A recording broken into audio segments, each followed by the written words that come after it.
What's up? What's up? What's up? Welcome to episode 38 of the Ketchup podcast. War in Babylon. Booyaka, booyaka. That was horrible. Yeah, I'm let's just go. trying to, you know what I'm saying? We got a little, you know what I'm saying? Dancehall is in the building. So we got my man. And I'm your host. Lofton, aka Mr. Hayes Adonis, and we got my co-host Rajim. What's up?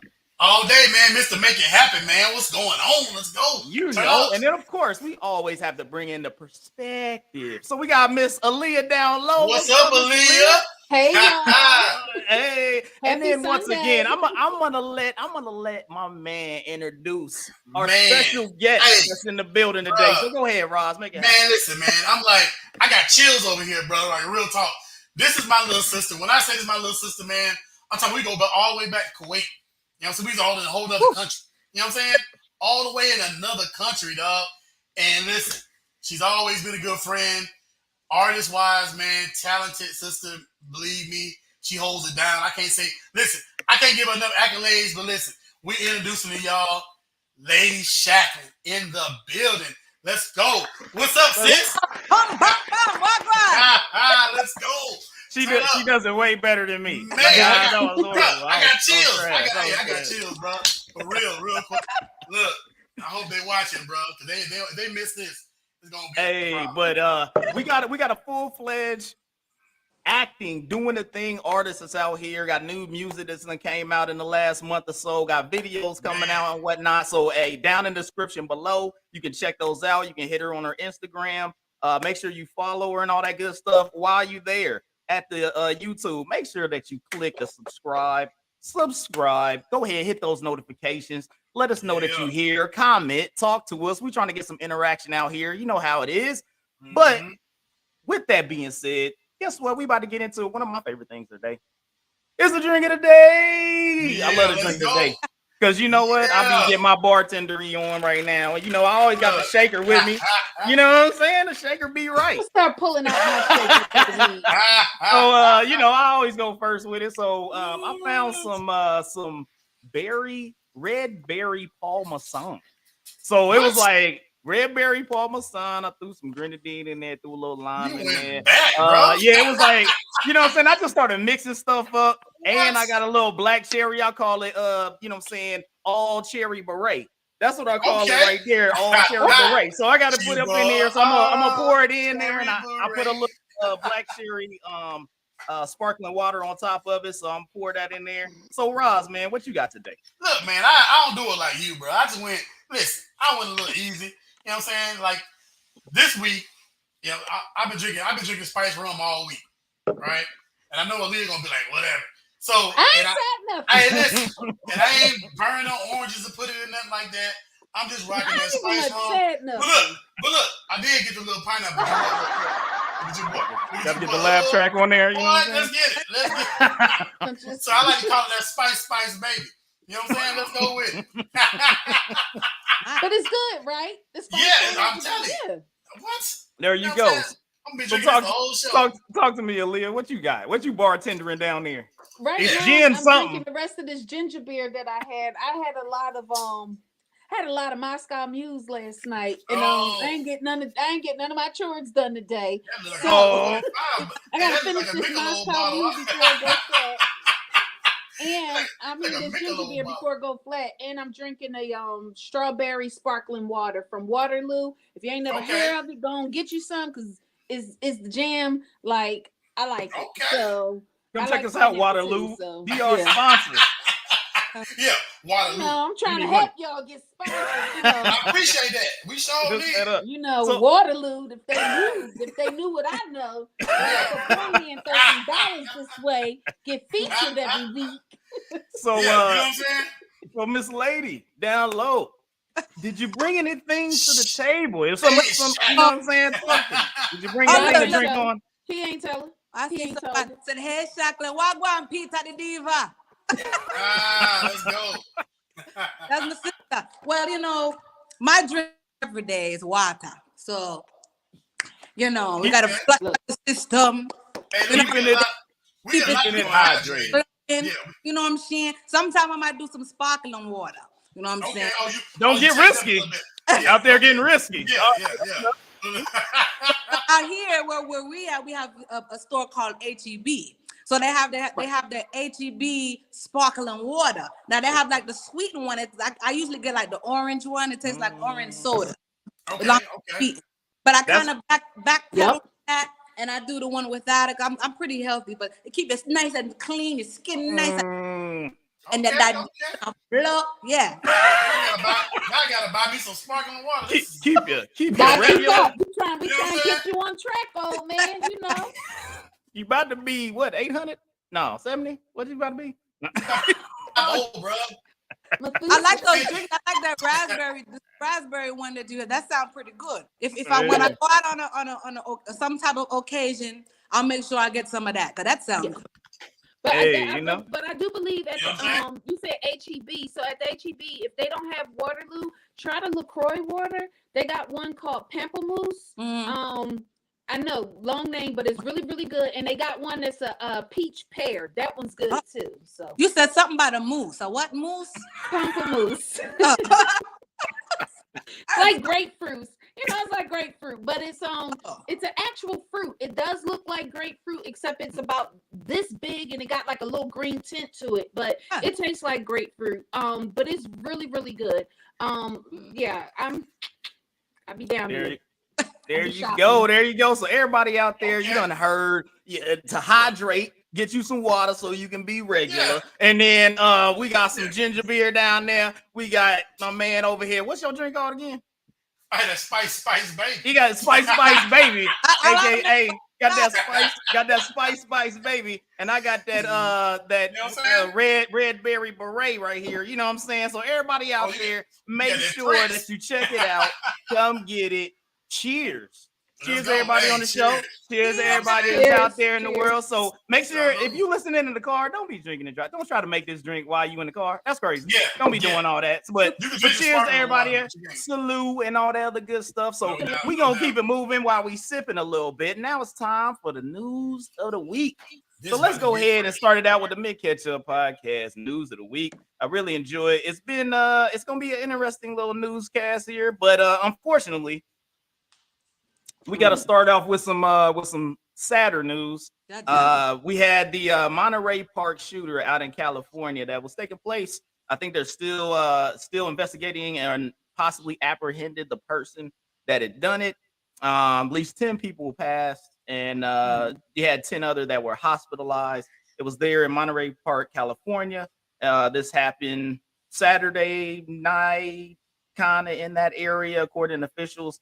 At the county sheriff's authorities are still searching for the shooter. At that time, I think the last time that I looked on CNN, they had found a van that may have belonged to that person, and the person may in the car, but I have not checked another update. But they had pictures out there for the bulletin. It was happening during the Lunar New Year for the Chinese New Year celebration and things of that nature. So it was an unfortunate situation that took place, but we wanted to make sure that here on the podcast that we send our condolences out to those people that are in California. We got listeners in California, and for all those people that were out there that was going through anything and everything that was out there. You guys got anything there, Raji? Yeah, man. Honestly, man. First of all, do you know if it was a hate crime? Like, do you know if that's the reason? The suspect that they were looking for was actually was an Asian man. So it may have been just a situation of based on the area that was going on. I guess the person went into a dance studio or something like that and started shooting at people that had been located in that area. So it was. I will say this, man. I will say this. We have to be aware of our surroundings. I know. I haven't been in a situation to where it was a what is it called, active shooter situation ever. But at the same time, man, honestly, my head is always on a swivel, no matter where I go.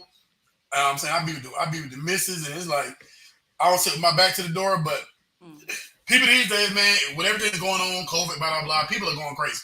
So you know what I'm saying, people break up with their girlfriends, start shooting. So y'all be careful out there, man. That's all I got to say, bro. Be careful. It's sad.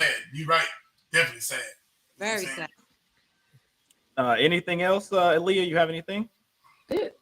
honestly, really and truly, like it blows my mind. We hear, and I'm not, and not to take away from those people who died and those who are hospitalized. You know, my condolences to them and their family. But I'm like, on a larger scale, the violence is getting out of hand at this point. You know what I mean? Like, what more do you need to happen? And we're gonna take it a step further. I'm at the point now where they literally have what's the word I'm looking for? Not litigation, legislation. They have legislation where they are a protected group. And I'm like, this could have been another group.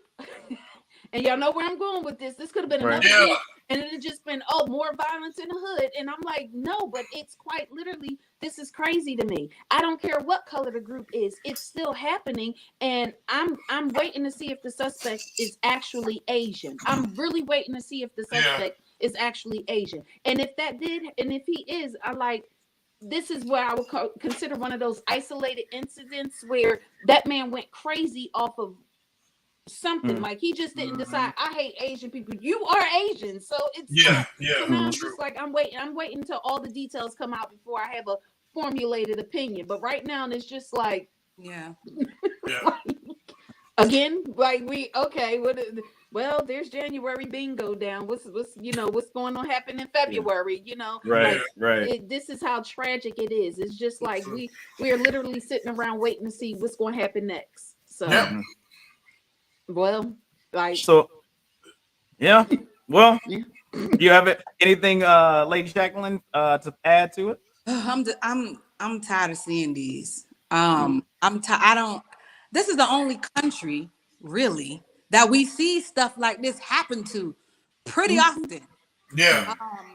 I am one. I don't see nothing wrong with caring, and all that, but to me, I feel like you don't need to have one of those weapons of mass destruction, like the ones that you go into war, try to gun down everybody you can see that's on the other side. Like that, to me, I feel like they do need to put some form of restriction on that. You know what I mean? It's too much, even with our children. It's like nowadays we have to be concerned about our children. Even going to school, because maybe one of the babies might have a bad day and their parent. I mean, it's so much going. I'm so tired of seeing these. That happened down here. Happened here. I'm about to say, I'm here in Virginia, and a 6-year-old shot his teacher. I heard that. His teacher. Yeah, that's crazy. This has never happened ever in years when we were growing. Never. Yeah. And the crazy thing is, everybody in the news trying to figure out, why is this? Why is it? The crazy thing is, because it never happened, they can't charge the kid. They can't, like, the best they can do is like negligent homicide, I think, on a parent's part. But then I think with the ongoing investigation, they're trying to figure out how the kid got the gun. So it's like it's still an ongoing investigation. But at the same time, what do you do with the parent? If I put my gun up, if I got a lock on the gun, if I do it, 6-year-olds, it's not like they stupid.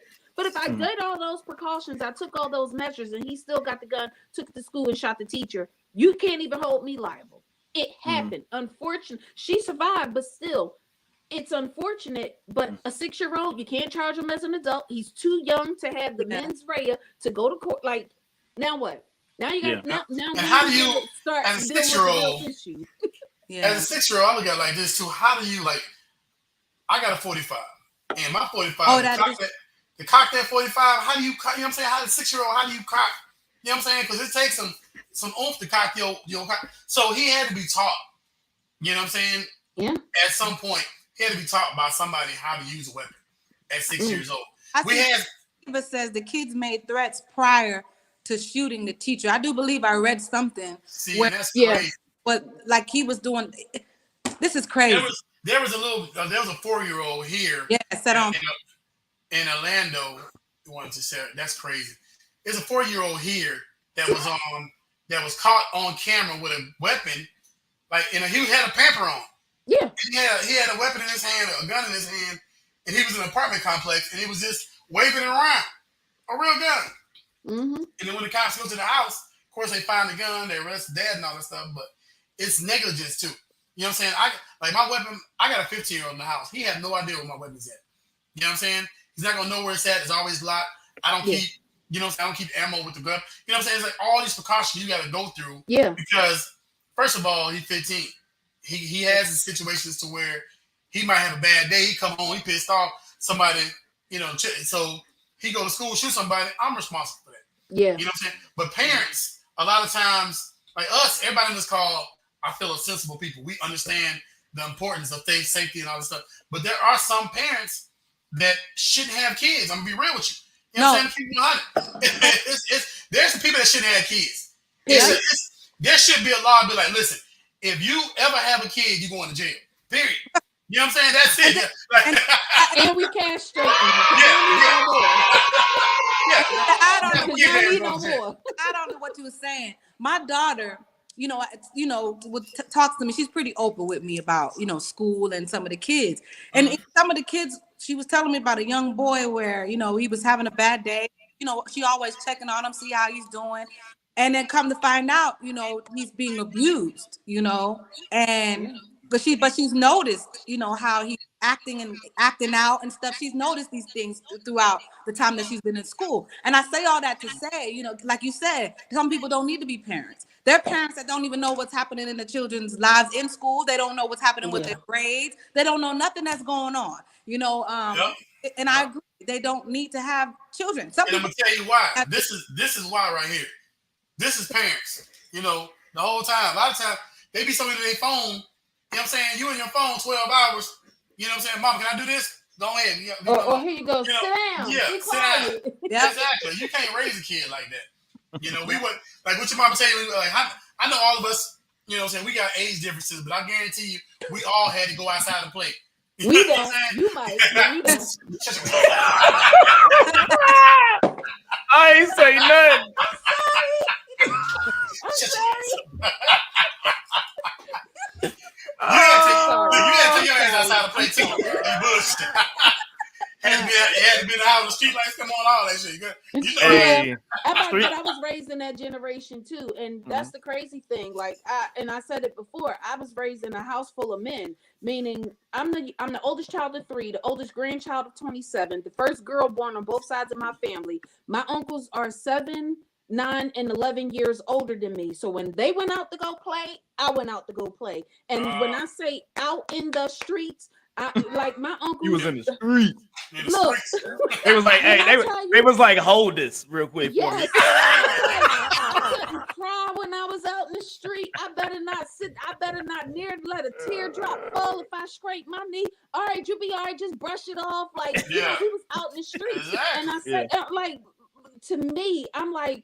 That's crazy to me. You ain't got look. I can't fathom having a kid right now. I wouldn't even know what to do. I would just be like, raise yourself. Like, you tear the credit card. Do what you need to do. Get it off of Amazon. Like, you said order. You know how much time I got hurt? My mom told me to take a nap.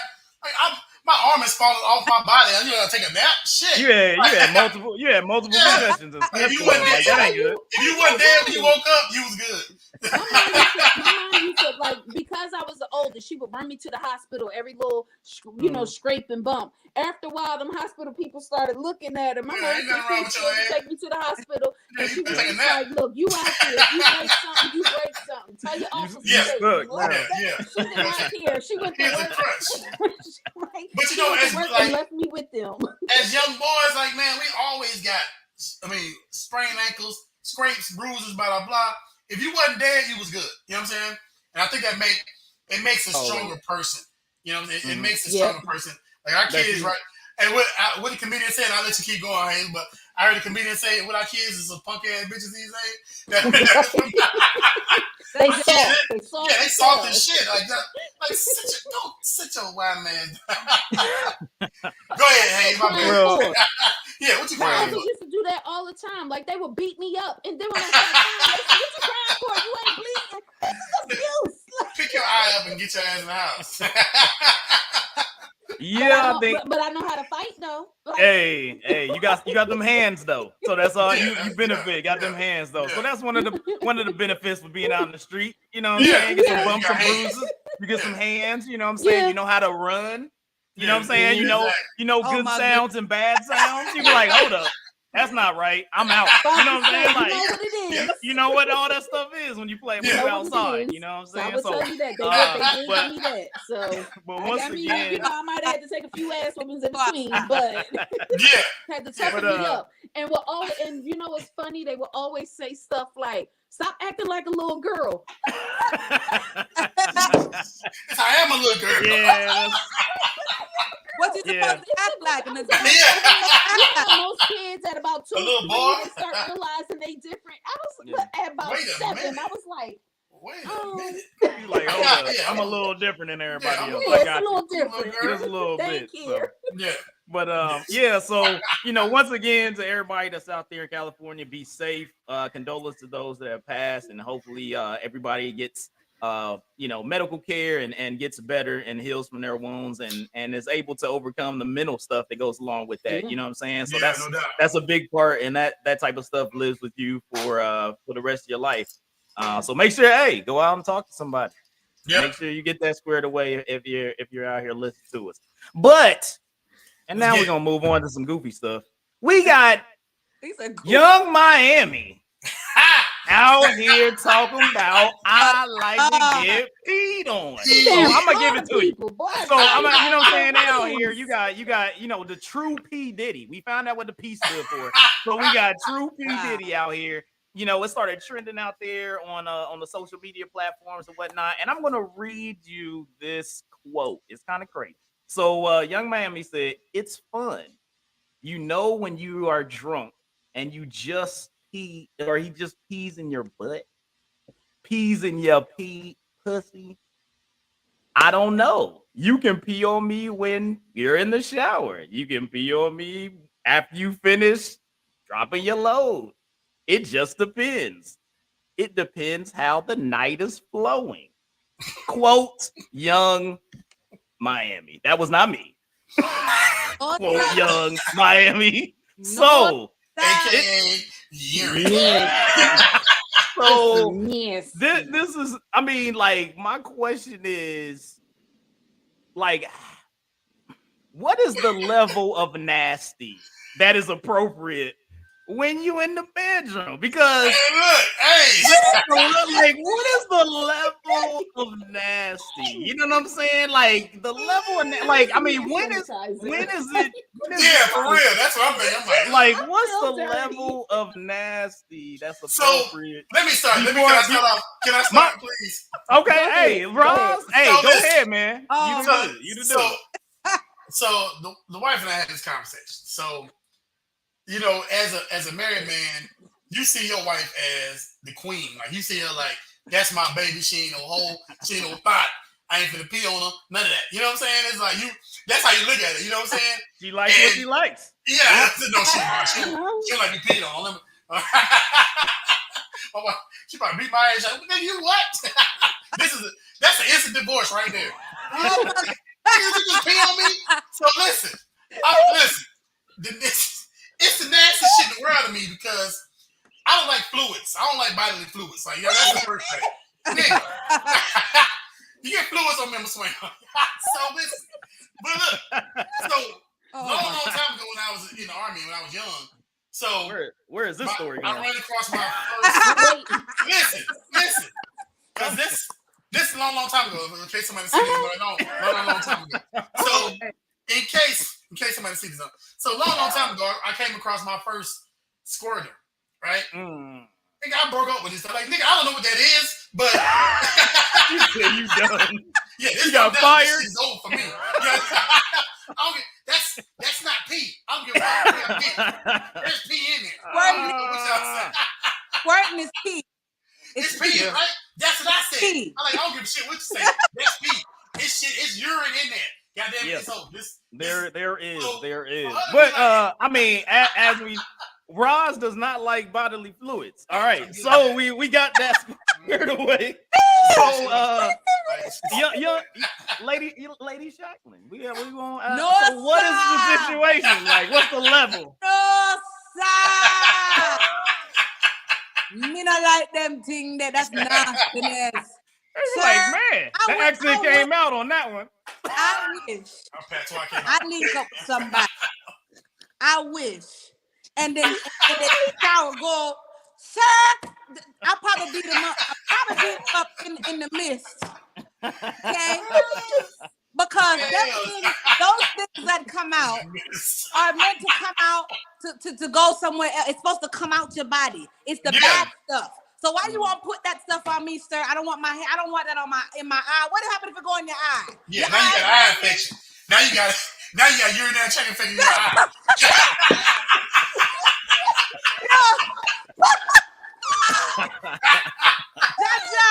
In your eye, in the nose, in the mouth, like listen, you can't go to the hospital and explain that shit. Like, look at this. Look at this bullshit here.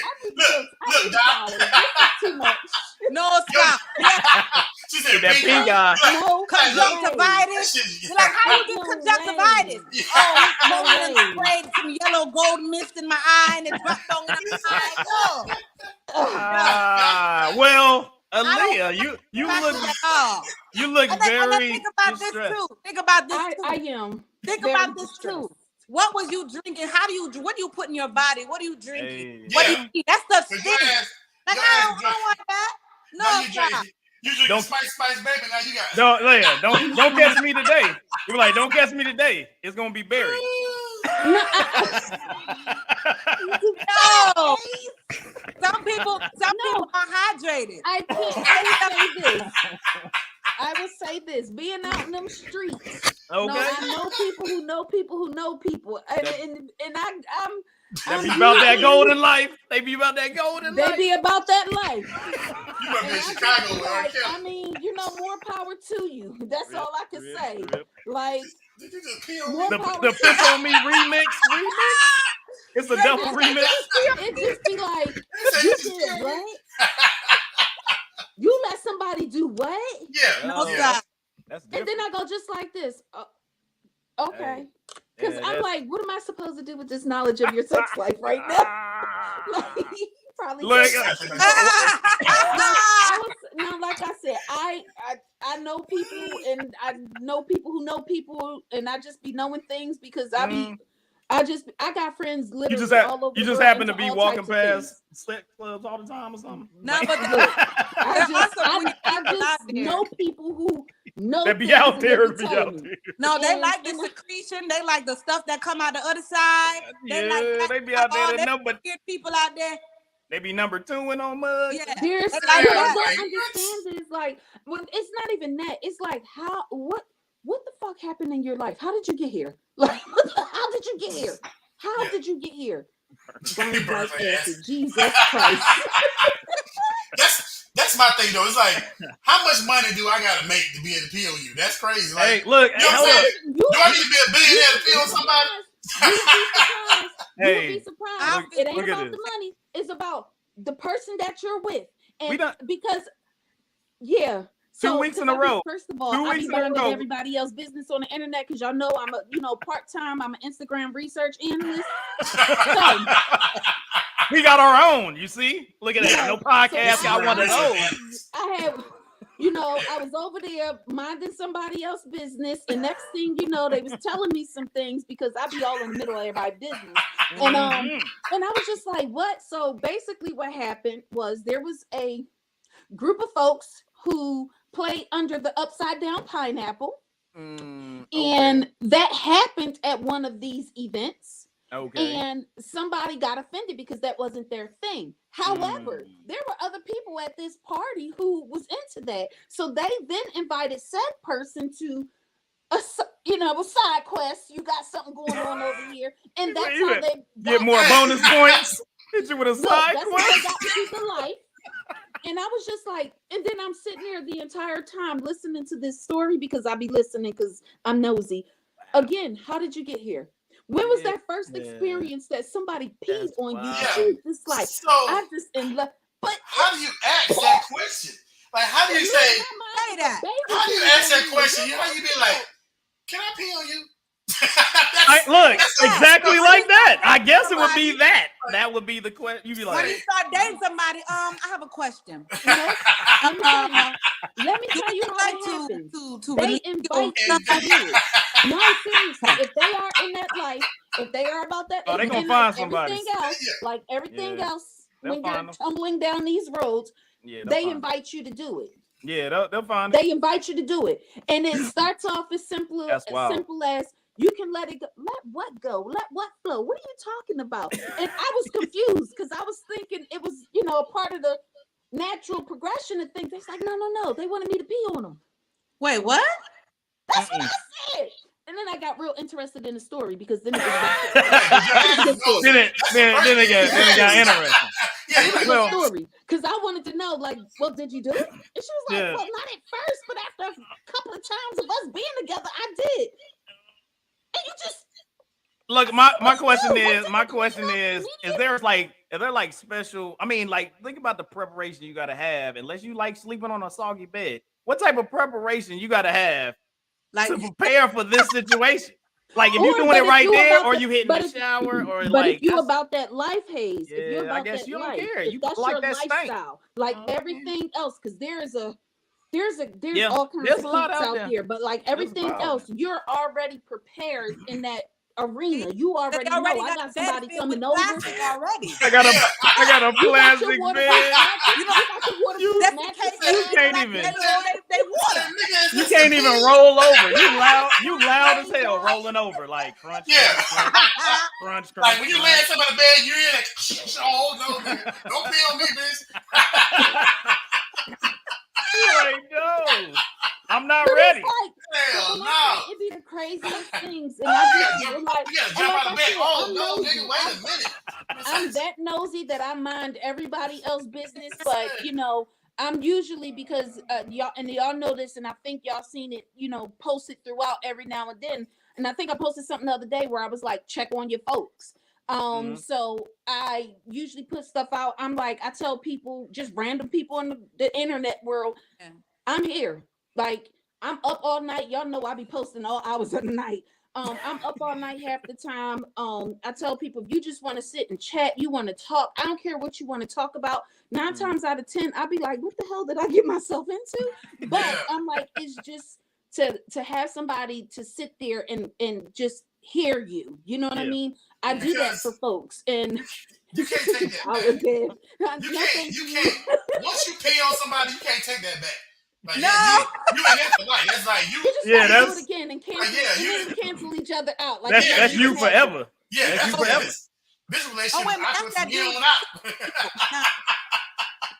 But you be surprised with what you find out what people's things are. Like, you can't see your ex in Walmart and be like, oh, I peed on that bitch. You be like, yo, the conversation when she with her new man, the conversation totally different. Yeah. When y'all walk by each other Walmart, on it too. That's the crazy thing. You know he peeing on her too. I'm like, you thinking? You be like, oh yeah, he peeing on her. You be like, that's all you be like, she's nasty. You be like, or she peeing on him. You know. Or you, but I wonder if that he likes to pee. Oh, that's the question. That's the question. If it has to go down, are you the peer? Or I'm the peer, bitch. I ain't even.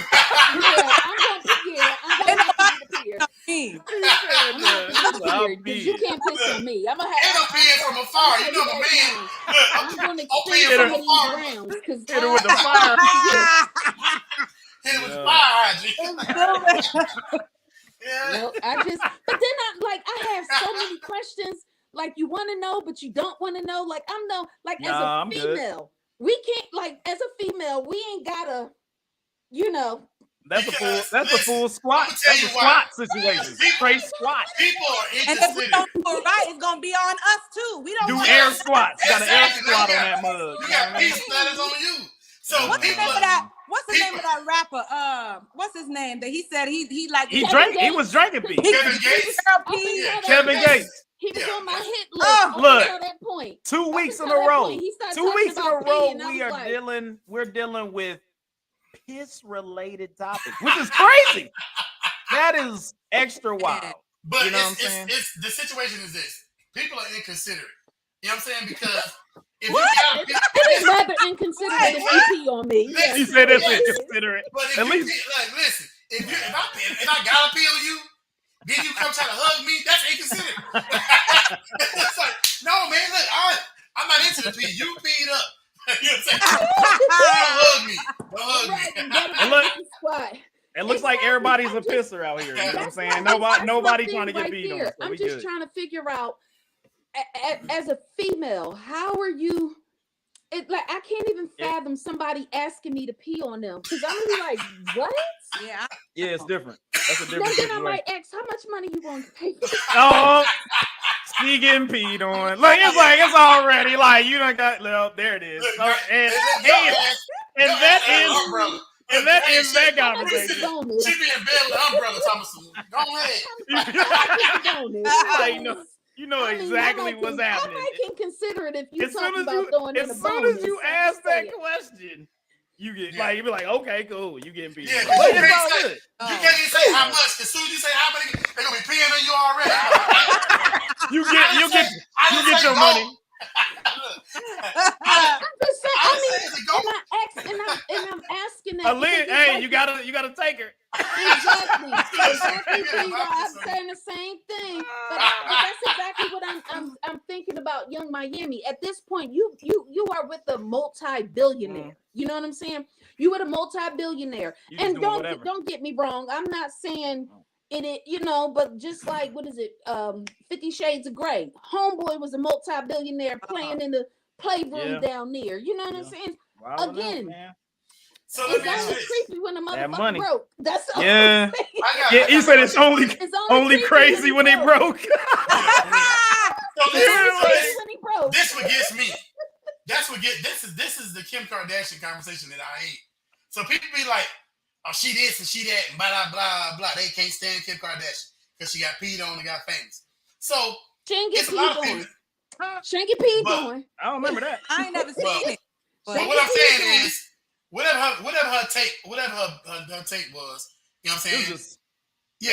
People mad because she made the tape and got rich, but she was born into money. Okay, fine. But there's a lot of broke chicks out here getting peed on for free. Real talk. Like not no billionaire. You know what I'm saying? You get peed on for free. You know what I'm saying? For the pleasure. Because you like urination. So you can't get mad at Kim Kardashian because she That's different. You know what? Hey dude, that sentence you just stated was you like urination. That's crazy. That's a crazy statement right there. And on that statement, we gonna get out of this pissy ass conversation right now. We gonna keep it moving because real strange. That's kind of wild. You know what I'm saying? But now I gotta do more internet research to see what else is out there. Yeah, now I want to find out who doing what about their personal business. People sucking toes, all that shit. Look, hey, suck toes ain't a bad thing. I'm just saying. I'm talking about pissing on somebody. Now, if you sucking pissy toes, like that's a whole nother level. Like, your toes gotta be. I've never done that before, but I mean, I would reckon that you would make sure your toes is clean. You get your take a shower. They pretty. They ain't got no corns and they go through chopped off or look like a tree. Free looking feet, But the crazy thing is, you can't put your feet in my mouth and think I'm gonna kiss you. Like I can't. That's a man dilemma right there, right? Listen to the dilemma. Listen, Hayes. I don't know, man. Talk to me. So, I'm gonna say this. First of all, look, Aaliyah. So you my new little sister. Shacklin been my little sister for a long time. So I'm gonna say it like this. So no disrespect. All right. So you about to say something disrespectful? The male dilemma is this: if you go down on the man, right, and he busts his load in your mouth or whatever. Oh, see, you surpassed. You do what you do, and then you try to kiss me. I'm gonna matrix the shit out of your ass. I'm like, because I don't. No, you're not. Yes, I am. No, you're not. Yes, I am. No, you're not. Because if you get it right, you're gonna be too motherfucking tired to move. No, that's all I'm finna say. I'm finna matrix the shit out of your ass. I don't like this conversation no more. Let's move on. Let's move on. We went from pee to peeing. We're like, yo, this got crazy. This show just got real. Let's go. Yeah, I'm like, what happened to this? On to the next. Oh, man. Different from a dude coming in your mouth and spit. Exactly. That's what I was saying. But it's the same when when the shoe is on the other foot. Because when you got a man, I'm trying to keep this show PG. But me too. No, it's bad. Look, It's way back. Like we ain't even on the topic no more. That's like we is not. Yeah, I don't want to do that. See what Shaq sister said? Look what Deepa said. I don't want to do that. You're not ready to play over here. It really goes back into communication, and it goes back into when you are with a person and you know that you're not at their level or they're not at your level. There's only going to be so much you're going to play, but as just like there's only going to be so much you're going to play, there's only going to be so much interest there. Right, you don't like the things that I like. Meaning, I don't like vanilla ice cream. I'm trying to get over here on this dulce de leche. I ain't got time for this shit right here. Bye. Peace. I need to be over here. But and you know what I'm talking about, because I know that there's been times y'all might have been with a before y'all got married.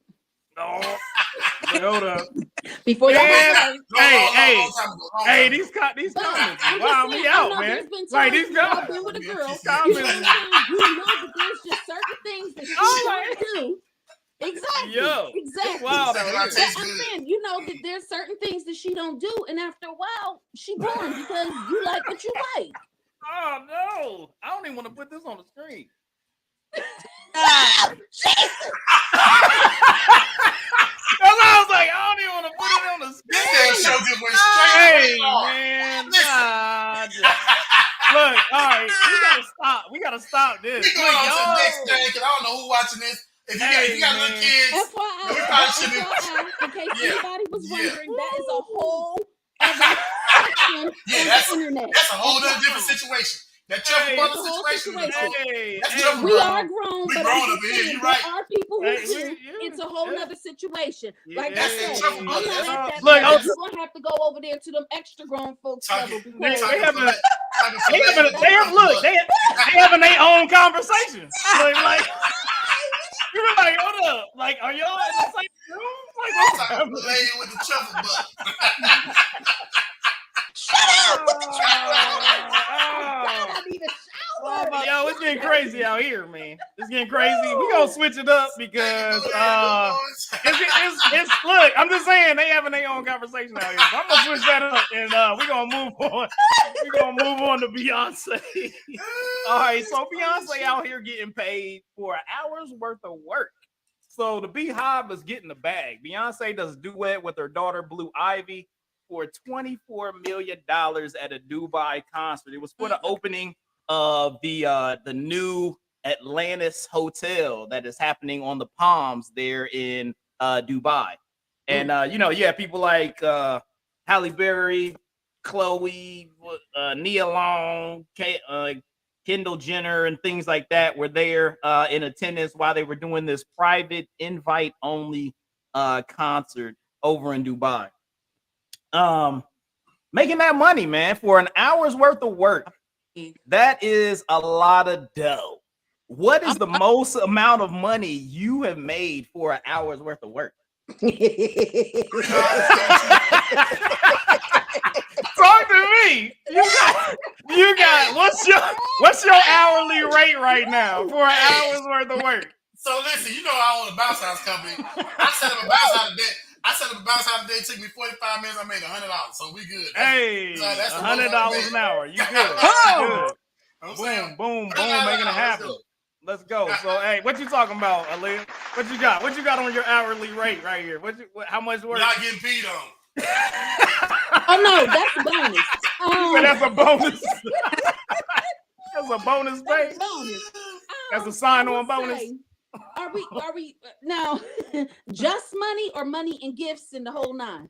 Oh, I wish I got gifts. God dang. All right, so let me know. Like everything. Just put it all together. Talk to me.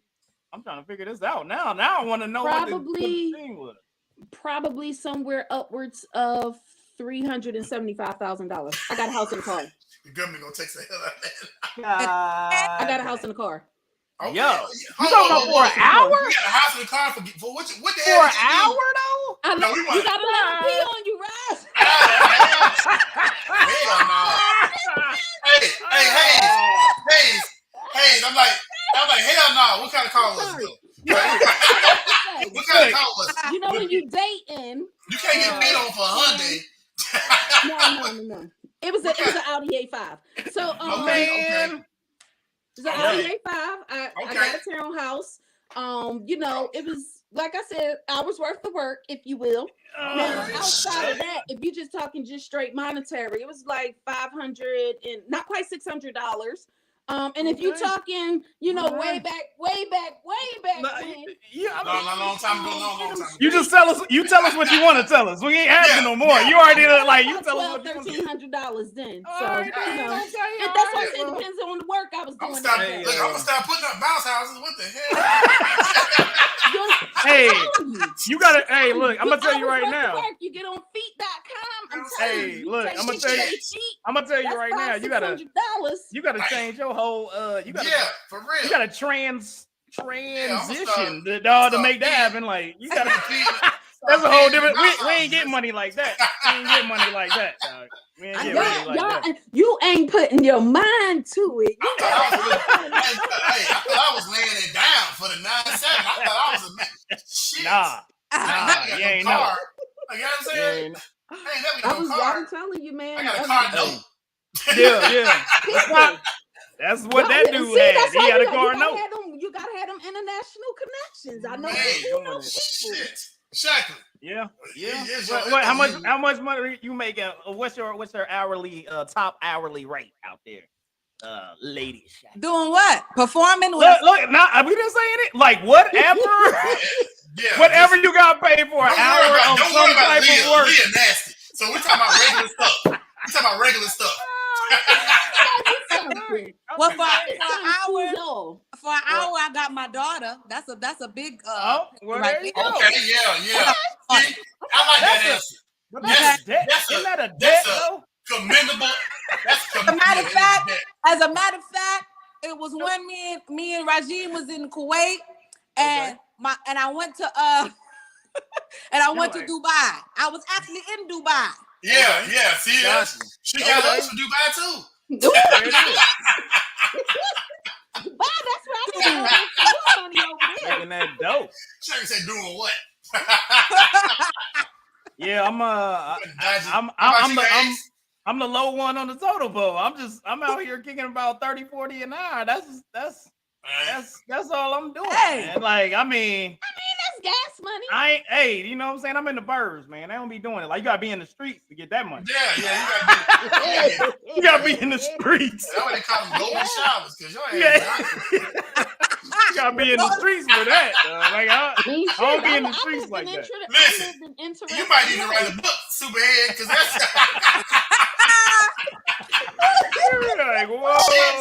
It's like you got a whole car and a townhouse. Life, you know. Hey, listen. Wow. If you got a car and a townhouse, That's you loud. got that. Yeah, what's on good late on what's called Harlem Nights, Sunshine. Yeah. One of my nicknames. Shit, call them. Yeah. You're like, I ain't coming home. I ain't coming home. I'm talking like Yeah, put your mom on the phone. Not even that's how I see it. Now I got on the low scale of things. I will tell you this: prior to my mom's passing, her new apartment. She moved out of her whole old house and moved into her new apartment. He furnished the apartment. Bam. All right, So it's one of two things: either you got that fire, or he just thirsty. It wasn't the same person. Oh. What? Never mind. Go ahead. Look, man. Look. Hey, man. Stay. Look. I'm going to tell you right now. Stay in your man lane. Yeah. Because that is not anything that we can even fathom of the abilities. Yeah. You know what I'm saying? Look, especially if you got some old sump dudes out there that just be. Yeah. Simple and. Yep, there you go. I mean, hey, get that dough, man. You know what I'm saying? Everything is a hustler is a hustler. Everything is a commodity. Everything is a commodity. Yeah. And you should be on the again, stock market. You like the price went up. But or at the end of the day, it goes back to communication and the relationship you have with that person. So it's what are you doing? You know what I mean? If you know that you have a particular type of relationship with that person, then y'all communicate what it is. It ain't what it ain't. Yeah, he ain't been right ever since. I'm gonna tell you that shit now. This nigga looking for you right now.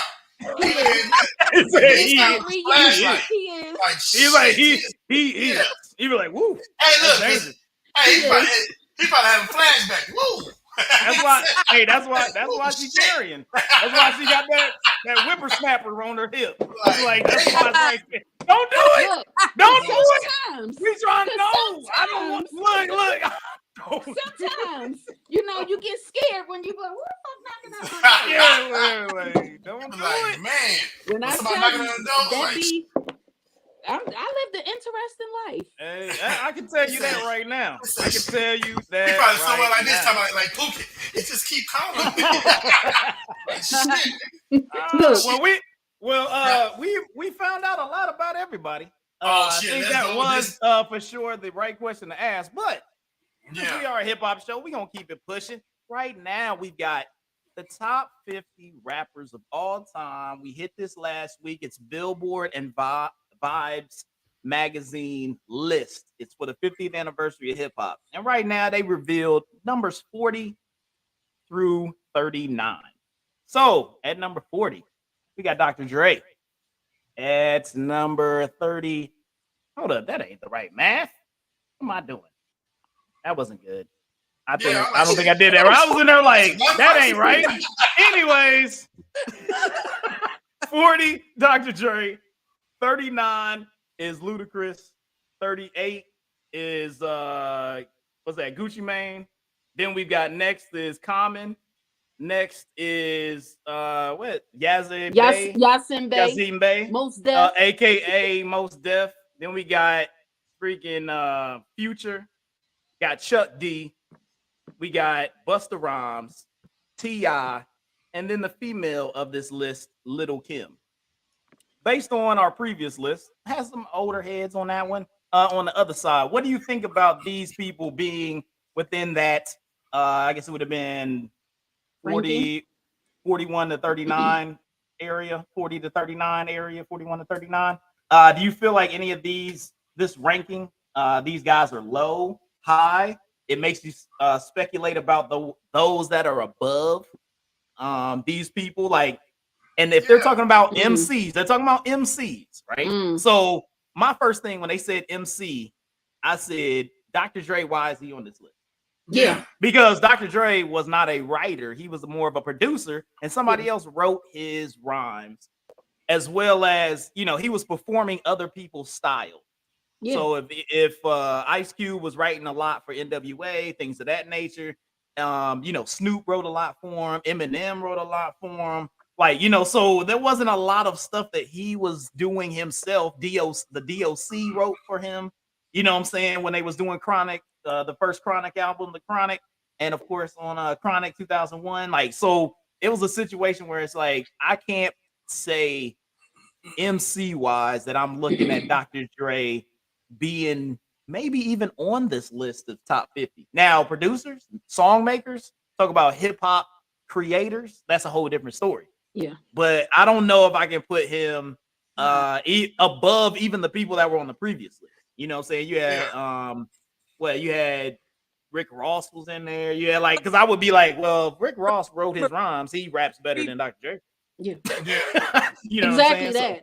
that. So what do you as an artist, Lady Shacklin? I'm gonna give you the first dib. Like, as an artist, what do you see from this list? Do you think that there's some that should be higher, lower, or what you looking at? Well, on the prior list, was it higher or lower? It was lower. So they're going from the bottom to the top. So now right now they're at the bottom. Yes. So they started out at 50 and moved up. The bottom? Yes. Yeah. Now let me ask this question. On the prior list, was Nas on there? Oh, he was not. He was not on there yet.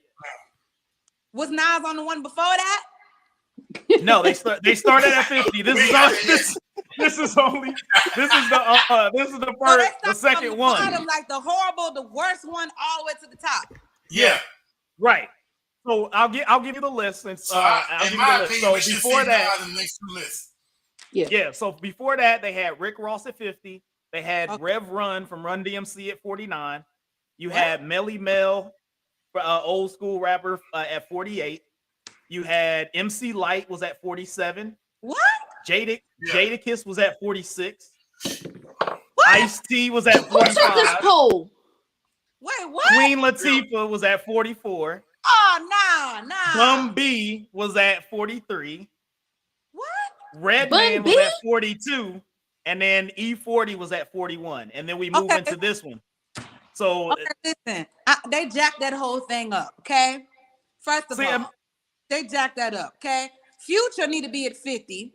They need to trade that out, put Future, because when you say right here, it says MCs. So when you say MCs, I'm talking about real hip hop. I'm not talking about the stuff that they playing that sound like robots right now. To me, I'm not. That ain't right. How you mix? How MC Light down there though? Like she's a pioneer. She needs to be. How did Jada Kiss get down here? How crazy? Whoever's making, my opinion is whoever making this list don't know nothing about me. I'm more reggae music, dancehall type of person, but I know a little. I got my little dibs in hip hop. I like hip hop. I love hip hop too. But I know for a fact that that's just all. This all jacked up. That's my opinion. All that wrong. Future need to be down in 50. Because I don't know who they're planning on to put up there. At this point, it sounds like they're gonna be putting some little John, little P, little P, little R, whatever. Everybody, little right? Everybody. Yeah, there's a lot of. I mean, the only good little is Lil Wayne. That's about it. Yeah, but how you got? I like Lil Baby Straight. You got Future better than MC Light? Yeah, and Common too. So I think that Common. Common's legit. I don't see Common. Most Def should be high. Yeah. At how many? And no, not to any of the artists that made this list, because I mean, hey, you made the list, but I'm sitting here like I can't see Common coming before Gucci Mane when Common had maybe 2 albums. Gucci Mane, he did a whole lot of features on people's album, but Gucci Mane had like 20 damn albums, and he's. See, but then if you're going to, because it comes down to criteria. So if you're like, all right, if you said pen, pad, any beat, write me a rhyme. Right. And you would go like, and you sat down and said it was Gucci Mane and Common, and you go like, who do you feel in your soul would give you a better verse? I think both of them going to give me a good verse. That's how. Well, that's why they right beside each other. Like I think T.I. is low. I'm gonna tell you why. Because no, that's what I'm saying. I'm gonna tell you why.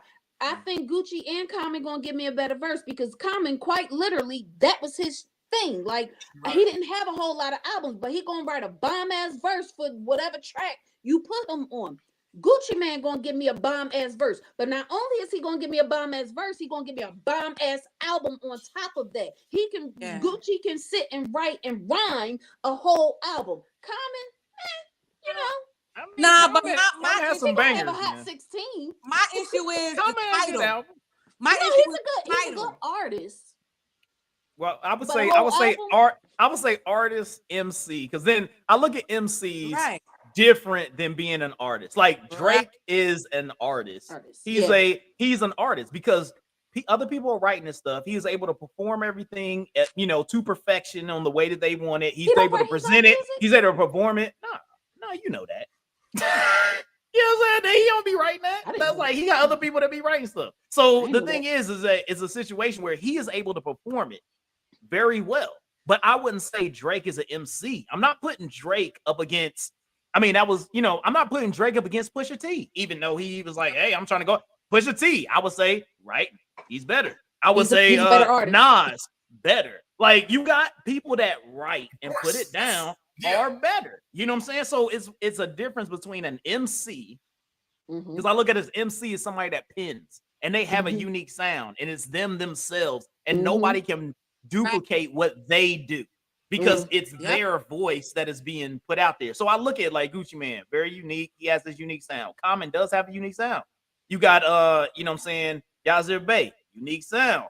Future does have a unique sound, but I don't know if I would say that he's hitting topics and being able to flip things.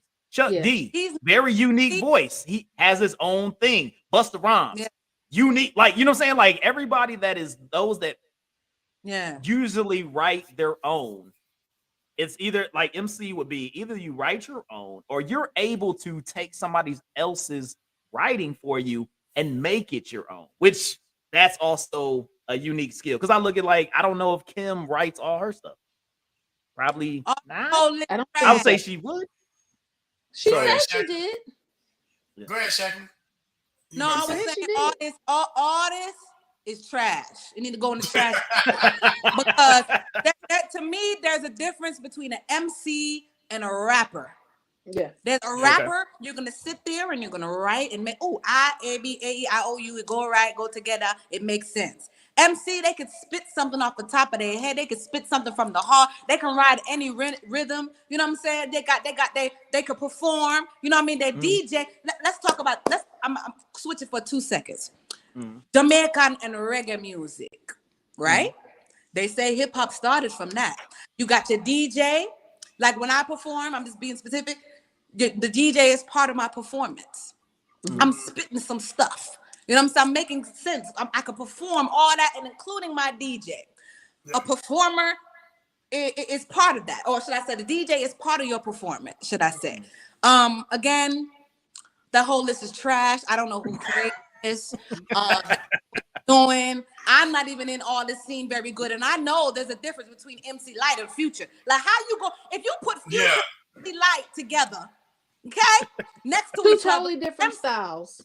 they're different style, but MC Light, the first part of her name is MC. She's a real MC. Yeah. Yeah, exactly. And I guess I'm just looking at like what was the criteria used? Like how did you not so much how did you come up with this list? Because you probably say greatest, whatever's of all time. Was it a poll? And that's know how they fell in the poll. I'm gonna tell you what I think about it. What was the demographic that you ushered this poll towards? Because I can tell you right now, people 50 and up don't even know who Future is. You got and they said wait a minute. I was just gonna give you the criteria. But I'm just saying. I know what the hell Future is. First of all, I'm not even saying to be smart. Like you got real hip hop heads that quite literally think that people like the Chuck D's, the Dr. Dre, all of them, that's just a different era on top of a different rap style than the Busta Rhymes and the T.I.'s and the Gucci Manes and then now the Futures and the Drakes and you know what I mean. So I'm thinking, who is this quote unquote? What was the criteria used? Who did you market this poll towards? And how did y'all come up with? Was it just who? Give me your favorite rapper of all time, and that's how the list came about, or what? Because I can't foresee, like you said, how are you comparing? How I look at it like this. Right at the bottom of the list. I look at it like this. Real talk. It had to be an 18-year-old or something. Yeah, there was an intern. There's an intern at Billboard that didn't have shit else to do. They're like, listen, we need you to do the top 50 rappers all the time. You know what I'm saying? So, first of all, T.I. is a lyricist. I give him a lyric. He's a lyricist. You know what I'm saying? But you can't. You got Chuck D. All right, you got it. You know what I'm saying? Some people's music is timeless. All right, but like she was saying, it's like Future. It's like, man, anybody can rap about drugs. You know what I'm saying? Anybody can rap about money. Anybody, it's no substance to that. Hayes, when we was rapping, we rapped about. Of course, when we was young, we rapped about stuff we didn't have, but we also rapped about substance. You know what I'm saying? And if you don't have no substance, if everything you rapping about, like all these kids these days is rapping the same thing. They rapping about popping Molly, doing drugs of some sort. Being a drug addict. Yeah, being a drug addict pretty and much. Shooting guns. You know what I'm saying? At these enemies that they don't even have. And drug females. You know what I'm saying? It's just like, if everybody went to prison for all the stuff they did in their raps, everybody be in jail right now. Everybody. Every artist will be in prison. For what? You know what I'm saying? It's like, everybody not shooting somebody. You know what I'm saying? Like, so I will say, like I said, list. I say T.I.'s low, but Common is definitely low. You know what I'm saying? Common is low. So I got a question. I just got a question. Oh, all right. So, based on the list so far, you know what I'm saying, I ran down what's going on with the list. So, do you feel, because we're at about 30 now, right? So there will be 30 more artists, right? So in the history of hip hop, so 30, you feel like there are like you said, T.I. is low. So what tier of the, because we would say 5 tiers since there's, you know what I'm saying, 50 of them. So we say 5 tiers. What tier do you feel like MC Light should be in? At What least tier? 2. So you feel like she's top 20? Yeah. MC Light? So MC Light top 20. So you're saying that there's only 20 MCs that are better than MC Light. 19. 19. So she would be 20. I mean, I know. That's what because this is my thing. Because like we look at it and we go, man, that person's low. Like, oh, I don't know. Like, hey, at the bottom, it's a lot of shifting that you could do. But you also have to go, who am I taking out of this top 20? And there's a lot of hip hop artists. Yeah. And you got to go, all right. And you go like, there's a lot that are good, were writing, that were doing things that got hip out. And you got to go like, so who am I taking out? If I say MC Light is low and she was in the bottom tier right now, and you go like, she should be top 20. Who are you taking out? Because I look at MC Light. I understand, but I can think of two. I can think at least one artist that I would be like, I know female artists, because I kind of put that in the category like, okay, if you're taking out one, it'd be another female that's probably going to be taken out. And I would say the top, you have, you know, we talked about this last week. You got Nicki Minaj that still got to be up in there. She been breaking records. Yeah, she won't have to be in the top 20. So she's gonna be in the top 20. Cardi B blow up. She gonna be up there. So Missy Elliott. So that's 3 already. So that's 3. That's what I'm saying. Like it's a situation where you gotta look at who is gonna be in that echelon, and you gotta go. I gotta take somebody. You still ain't got Raw. I mean, like Raw Digger's good. You got like. I mean, there's other female artists that are even good. Like as of an MC, but why I gotta be a female artist? Young M.A. is freaking good. But as a spitter, like that's what I'm saying. Like there are female artists that are 20 level though. I mean, till two. She may not have the albums, but she can freaking. I like Young M.A., but she's not at that level yet. I would say, and that's what I would say. Like I'm looking at it as somebody who can quite literally, not just somebody who can sit and pin their rhymes, but also somebody who can flow from the top of their head, no matter, or not even flow from the top of their head, but definitely flow on whatever beat you give them. Exactly. Young is one of those people. Jada Kiss is one of those people. Exactly. I thought about a young guy named Simba, I believe. His album's nice. I did a review of his joint. He's nice. I be listening to him. I be like, damn, I like this. You know, Lil Wayne is one of those people. T.I. is one of those people, and I'm looking at it strictly from the perspective of, can I put them on any beat they gonna flow? Can they? You know, if I put them in a cipher, are they gonna be able to hold their own? You know what I'm saying? Yeah. I see that with what's that girl's name? Cardi B. I see that with what's that little girl? Nicki Minaj. I be trying. I can't keep up with the names. But I see that with a lot of people. I don't see that with certain artists. Don't get me wrong. MC Light is definitely top tier. Maybe but I'm not saying, on this but list because that's what I'm saying. Because I'm like, there's MC Light being able to flow off of any and every damn beat. Like I don't like Busta Rhymes definitely put up in that list. He's gonna pop. Is that artist timeless? Exactly. He is. Like he is timeless. Timeless. Let me tell you something. Who's my? Everybody say Biggie. Everybody say Tupac. I say Nas. Okay. I say Nas. I say, and he cute. That too, but he's just like his ways. My thing is he's timeless. That man is timeless. Yes. I don't think. I know for a fact. What about Foxy Brown? What do I think about Foxy Brown? I like her as an artist. I do like her as an artist. I loved her albums when they came out, but right now I don't feel like she can.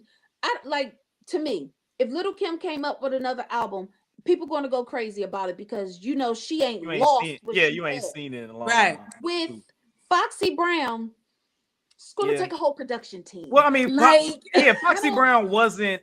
She was. I would say she was big. She was bigger in her era but she didn't have like her Longevity. albums or her songs. Yeah. I mean, you have to think about other female, also like Eve.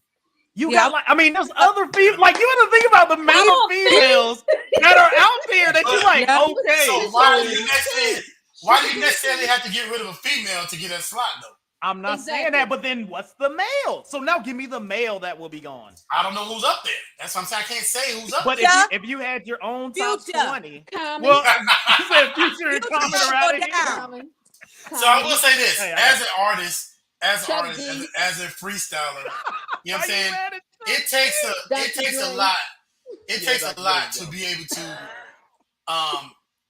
able to assess your art the way you want to use. Like I said, as a rapper, you know what I'm saying? You can be a rapper. Anybody can put words together. That's nothing. You know what I'm saying? But for you to be able to put out a quality song, a quality just be able to engage people in what you're talking about is something totally different. You know what I'm saying?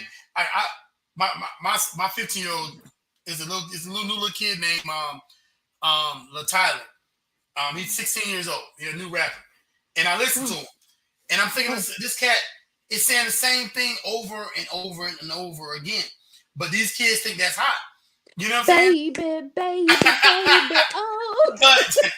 But I'm like, as you know, in Hayes, when we did music, it was like when we did music, it was like all day in your head thinking of the new song. You know, hey, you know how we go in the studio, you be like, hey bro, I got a new hook, I got a new beat.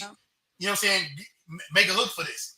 So we go in the studio and then boom, automatically as an artist, you know what I'm saying? I'm a poet, I'm an artist. So automatically as an artist, I'm like, boom, I know how to ride that. Even now, my oldest son, he's a rapper. And he has a different genre. And it's nice. Don't get me wrong. You know what I'm saying? It's nice for what he does. He's eccentric. You know what I'm saying? I like his music. But I couldn't ride some of the beats that he's on, and I couldn't rap in that style because that's not my style. But then, like you said, you got Nas. Nas jump on the track, any track. Mm-hmm. You know what I'm saying? And kill it. Jay-Z will jump on any track True and kill enough. it. It's timeless. Like you said, it's some artists that's timeless that no matter what, they're going to ride the track. You know what I'm saying? Whether it's a young boy, it could be, I mean, like I said, there's a song right now with Jordan Lucas, E40, and T.I. You know what I'm saying? The song is timeless. You know, even though Jordan Lucas is a new artist, T.I., E40 still kill it. You get what I'm saying? So we had to find out, like, what tier, like, T.I. is low on my, like, for T.I. should at least be on tier 2. You know what I'm saying? If not tier 1, but tier 2 at least. But I know 20, you feel like T.I.'s top 20 all time? so we haven't seen right now what we haven't seen is I'm just saying in your brain, your list. So he's right top now 20 we all haven't time. seen. So Your brain. like for example, I think Twister should have been on the list. Twister should have been on the bottom of the list, but he should have been on the list so far. Look, if he's any higher, then there's a problem. You know what I'm saying? Look, hey, So- I'm Midwest like a mug. Twister go hard. Exactly. Like I mean, you got Kevin Gates that go hard. You got They go hard. all these men. You got Midwest rappers that people forget about. You know what I'm saying? Twister go hard. You And got- I honestly think it also stems from, like, it goes back into who created the list, because if Yeah. you got somebody who is a hardcore West Coast I'm Right. a hardcore West Coast rap fan. Mhm. T.I. not on my radar. Right. What's the other folks? Jada Kiss, Locks, any of them not on my Yeah, radar. they ain't gonna be Common on there. barely made my radar. You know what I mean? Yeah. But then you have, if you're down south hip hop, like, love, you ain't heard, like, I can tell you right here, right now, they ain't playing a whole lot of West Coast on the Southern Philly. radios. Yeah, yeah, There's a DC, lot that you yeah. won't hear if you Yeah. wasn't in that 106 in Park era, or that Total Request Live era. If you wasn't like Rocking there's that. not a whole lot that you would have heard outside of down south. You would have heard some of the hits from up north, because you do have a bunch of migration where folks like, no, you got to listen to this new song that I heard, Right. yada yada yada. But in the same with up north, because I didn't even realize rap existed outside of New York, Philadelphia, and Jersey until I got into the military. So it goes back to who made the list, what was the criteria of the list, and how did you how did you do the ranking once you had the criteria selected? So I need to first of all, I need to check. I need to fact check them because we're gonna have this going on until they get up to number one, and we'll have a show where we consolidate the whole deal, and we'll kind of run it down. So and I already know that the pastor, you know what I'm saying, Reverend C want to come on and talk about it while you out there. So shout out to Reverend C. You know what's up, Flex, in the building. But right now we're gonna take about a minute. We're about to take about a minute and a half break for a little something. For all those out there, hey man, we got people that we trying to promote a little bit. So we'll see you on about a minute 30. If you're looking to take your game to the next level and live in the Tampa area, visit Rather Unique Barbershop, 713 West London Road, Brandon, Florida 33511. They have all the cuts, from the classic to the rather unique. If you're a person that points at the picture on the wall or wants a high top, hidden play style like my son, make sure you hit up Rather Unique, 713 West London Road, Brandon, Florida. Check them out on all their socials at Rather Unique Barbershop. Make an appointment via Facebook at Rather Unique Barbershop, or give them a call at 813-672-8444. Take your game to the next level. Rather Unique Barbershop. They have all the cuts, from the classic to the rather unique. If you're a person that points at the picture on the wall or wants a high top, hidden play style like my son, make sure you hit up Rather Unique, 713 West London Road, Brandon, Florida. Check them out on all their socials at Rather Unique Barbershop. Make an appointment via Facebook. If you're looking to take your game to the next level and live in the Tampa area, visit Rather Unique Barbershop, 713 West London Road, Brandon, Florida 33511. What up? And we back. What up? So, we got one more little deal. We got a little something going on with the last little pieces, remnants of news out here. We got the best of the rest. So we got little things out here. Young Dolph, murder suspect, released from jail as fellow suspects face new charges. We got Lecrae out here announces a 25-date tour. You know what I'm saying? So everybody that want to get their hip hop churchy on, he about to come out here and give y'all the Holy Spirit with some flow. Another good lyricist. Yep, he doing his thing. We got Hurricane Chris out here. Hey, baby. You know what I'm saying? He out here trying not to catch them charges. You know what I'm saying? So he had a little something where he called an early break. He's going to get to have forensic scientists be able to testify on his behalf. It's a very interesting story. Supposedly, what took place is that he ended up firing upon a person. They ended up passing away. Based on them supposedly attempting to steal his car, but the car they were trying to steal was stolen that he was driving. It was, you please find out more information and check that out. It's interesting, the whole deal and how it goes down. We also have Blueface out here with Krishan Rock. They just are horrible and a toxic situation right there. Like, that's not safe. They should get away from each other as soon as possible and never talk to each other again. So they had little issues. She, got kicked out of an interview and stuff that he was having where they were both there. Security had to grab her. She started kicking over TVs and stuff, and it started wilding out. You can find the video on Instagram or wherever you find your you find all your salacious videos and whatnot. You can check that out. I like that word, salacious. Are they still doing their show? Was that during the show? That was during another podcast. Yeah, that was during a podcast that I think they were being interviewed for, and she went ham. Yeah, she went hard. She went hard in the paint. You know what I'm saying? Drugs. Then we got Rand Carthon is the first Black general manager of the Tennessee Titans. So we're going to give applause for a Black man doing big things, stepping up, showing how it's done. So appreciate that. And then also we got Florida down here, just not giving love to African American studies. They blocked a AP course for high school students for African American studies, saying that it is a part of the woke society.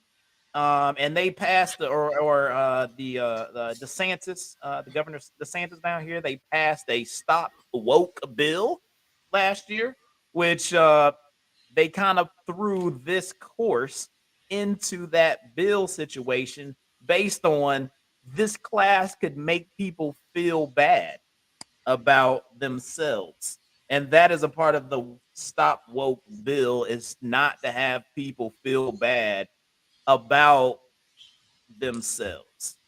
So, is there anything on this best of the rest that y'all want to give it 2 cents about before we get into the little interview with our wonderful artists that we have here? Anything? You know what? No, we ain't gonna entertain none of this bullshit. Yeah. The hell with DeSantis can eat. Never mind. I ain't gonna talk about it. Exactly. That part. It's funny Yeah. how they took the word woke and made it their own definition, because I believe Yeah. war against kids and education. They just took this word woke and made it their own thing. Yeah. But put it in legislation. What the definition was quite literally to make folks aware of things that were, Exactly what was going on. And then I they think, want to you know twist what? up stuff.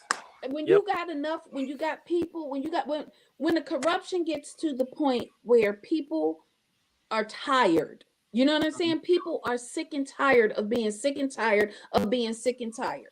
All I'm saying is, y'all walk into my crib when the zombies party starts.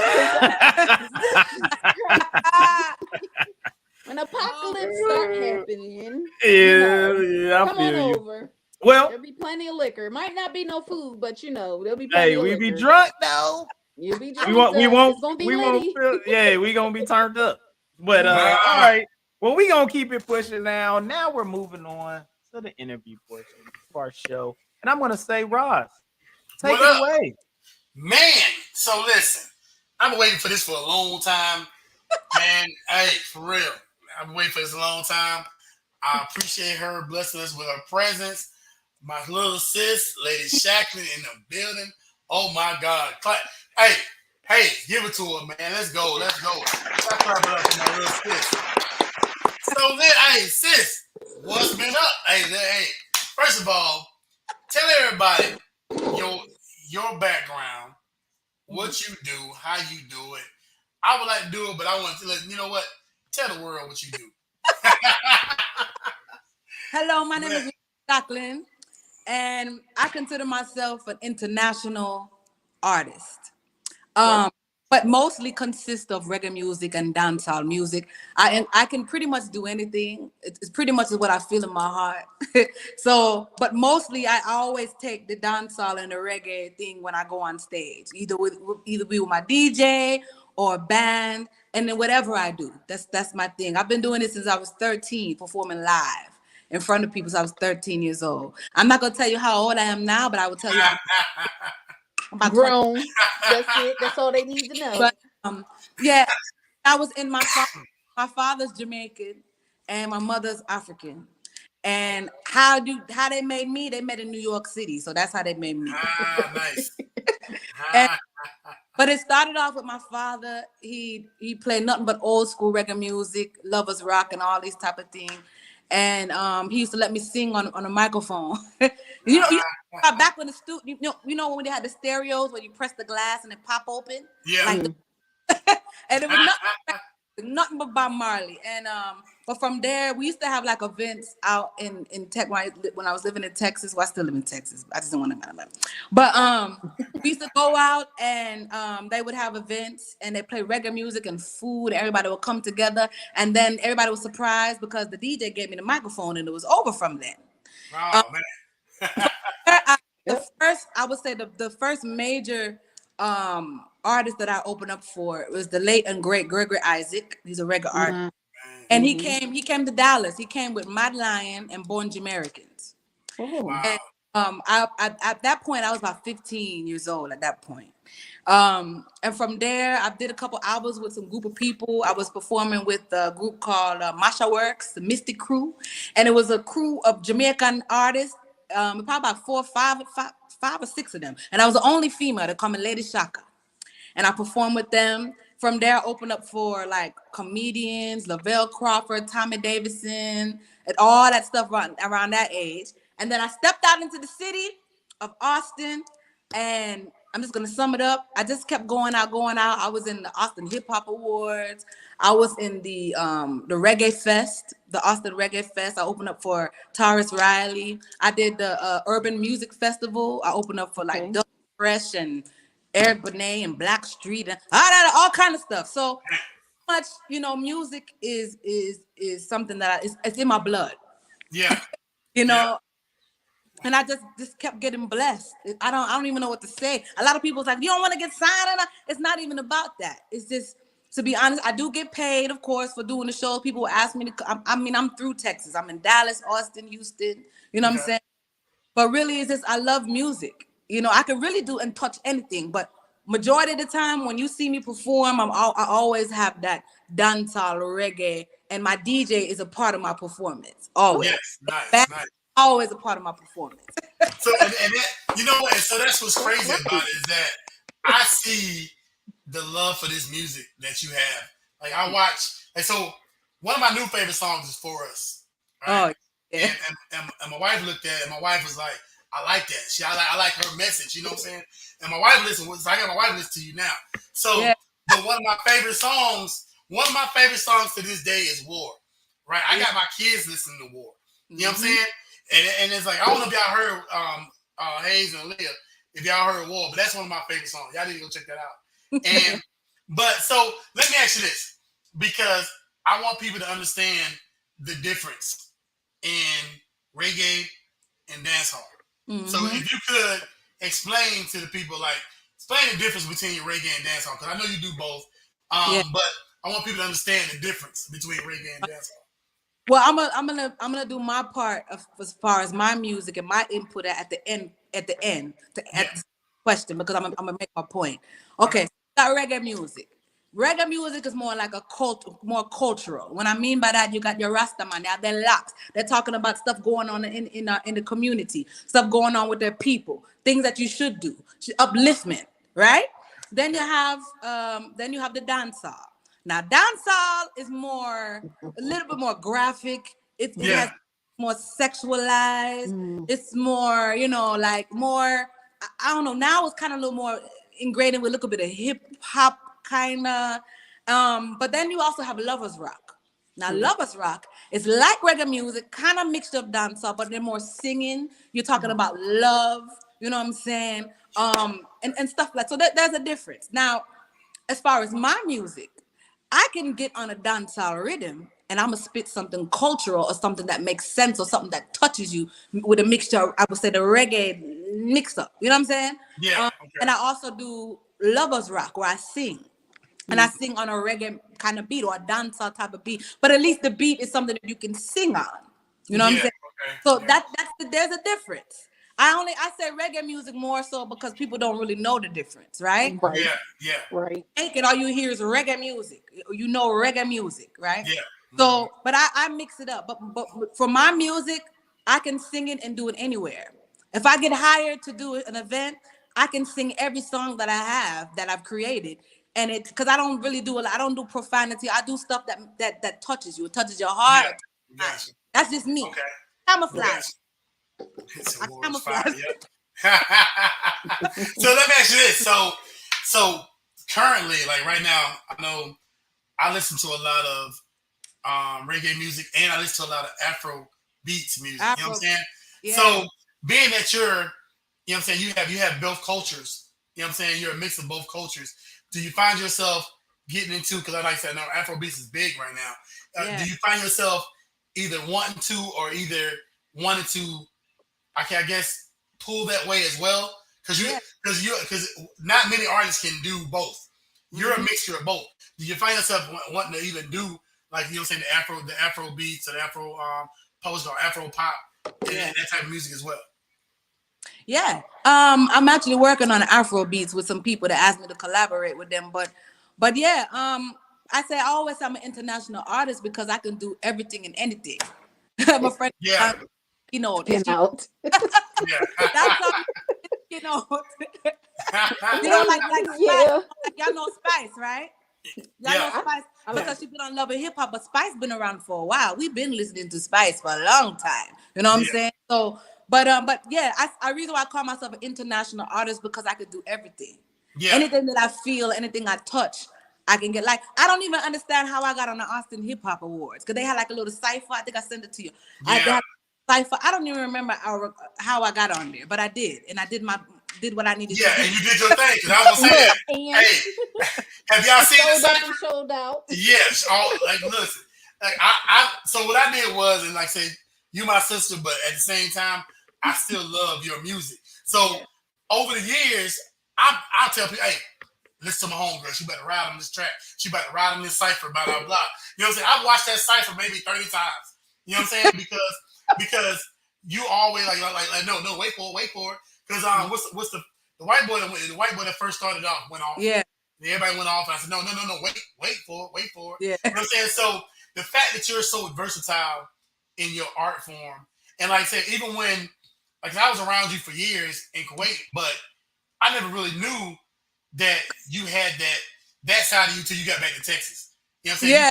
It kind of really came out like, oh shit, what's going on? Yeah. You know what I'm saying? So, you know what I'm saying? So first of all, thank you for the contribution you add to the culture, whether it's hip hop, whether it's reggae, dancehall, whatever. It's a lot of people are not very versatile. You know what I'm saying? A lot of people don't have that versatility to be able to, you know what I'm saying, add that hip hop. You know what I'm saying? A lot of everything you come out with, I'm on.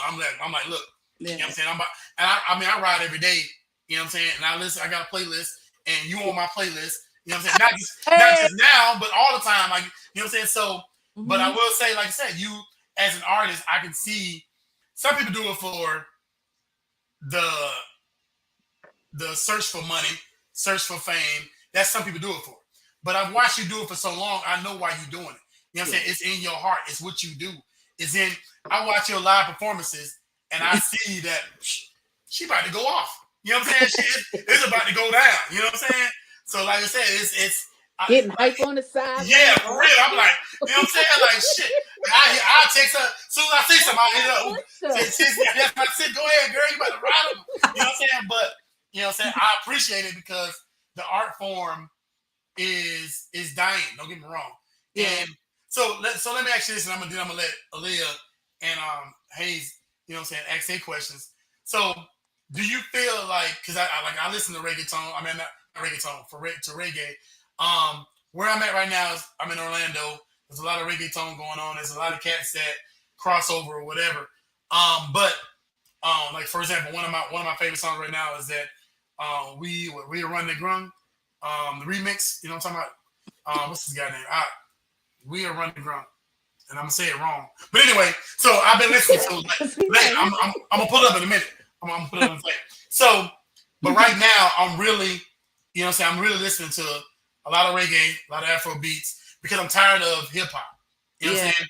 And as a reggae dancehall artist, do you feel like hip hop is dying at this level? You know what I'm saying? Do you feel like the new artists are killing hip hop? And do you feel like, you know what I'm saying, as a reggae artist or a dancehall artist, you can bring it back? You know what I'm saying? Oh yeah, she definitely killed the cipher. You know what I'm saying? But do you feel like that? Because I do see right now, Afro beats, reggae is taking over. You know what I'm saying? Do you feel like it'll be able to revive hip hop? Because hip hop is, I mean, honestly, I say it's dying. You know what I'm saying? Well, some people may be mad at me at what I'm about to say. They be all right. Turn on the radio. They be all right. I don't turn on the radio because all that mess is whack.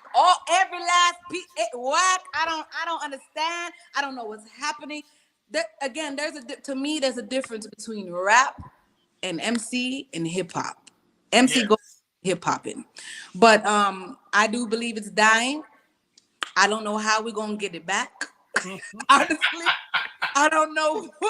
Somebody got magnificent. Got to bring. I don't know who it is, but I don't know. It's turning into something different.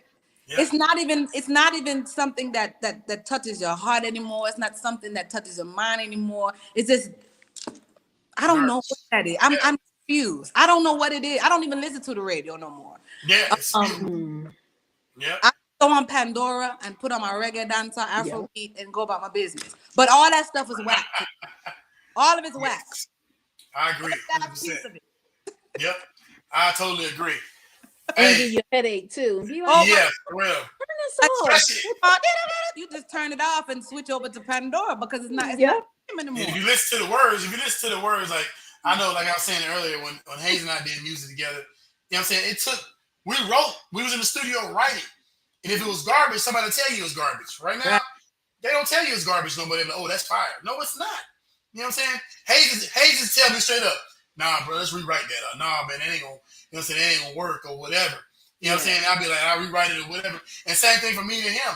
You know what I'm saying? Because I think somebody has to be held accountable for putting out garbage. Yeah. And you know what I'm saying? So it's not even about that anymore. It's about money. It's about who can make money. That's what it's about. It's not about anything that has some type of cognitive, something that stimulates your mind, to help you. Some said something to touch your body, flow through your bloodline, something. It's not. It's just money. Hate to be the conspiracy theorist on here, but you are the conspiracy theorist. Hate to be the conspiracy theorist. Talk to us, but that's literally the point and purpose of the music. Is to make your brains into mush. We don't want you being woke. We don't want you, communicating what's going on in the ghetto. We don't want you communicating what's going on. We don't want any positive things coming out of you listening to mumble rap. We want you specifically to hear about rapping, doing drugs, hanging with your homies, shooting and killing. You got ops. Yeah. Whatever you do. I just found out what ops work. Shit, I'm like, shit. Right. But we want that ingrained in you because that's what we want. That's the message that we are communicating. That's the message we want to put out. That's the behavior we want you to emulate. Think about it. Yeah. Yeah. When did we stop becoming public enemy? Like, remember when public enemy came out? Everybody was like, Yeah. I was saying self-destruction. We're heading for self-destruction. You know what I'm saying? Like, we don't do that. Today's topic, self-destruction. I guess I'm just gonna do some lean, syrup, whatever the hell, whatever drugs. I can't even do the drugs. Like, I don't even know the names of the drugs anymore. Like, yeah. Too much. I'm good. Hayes, what you got, bro? Well, I was just gonna find out. Everybody has inspirations, that kind of guided them. I know you talked about your father, and and you were doing you're doing a lot of music from when you were young. So, like, for myself, I was in choir. I was a church boy, and I sang all the time. I was a tenor, had my little solos and everything. But it was had that blend of loving hip hop, and then I love R&B and things of that nature. But I had artists and I had genres that really inspired me. For me, lover of Outkast, that's a group that inspired me, seeing how they could morph and change and still be themselves with this genre, and they didn't allow the genre to dictate them. They were able to do their art, and the genre accepted that change and that difference, and were even and they had to break through. You know what I'm saying? Everybody always remembers Andre 3000 at the Source Awards. Hey, the South got something to say.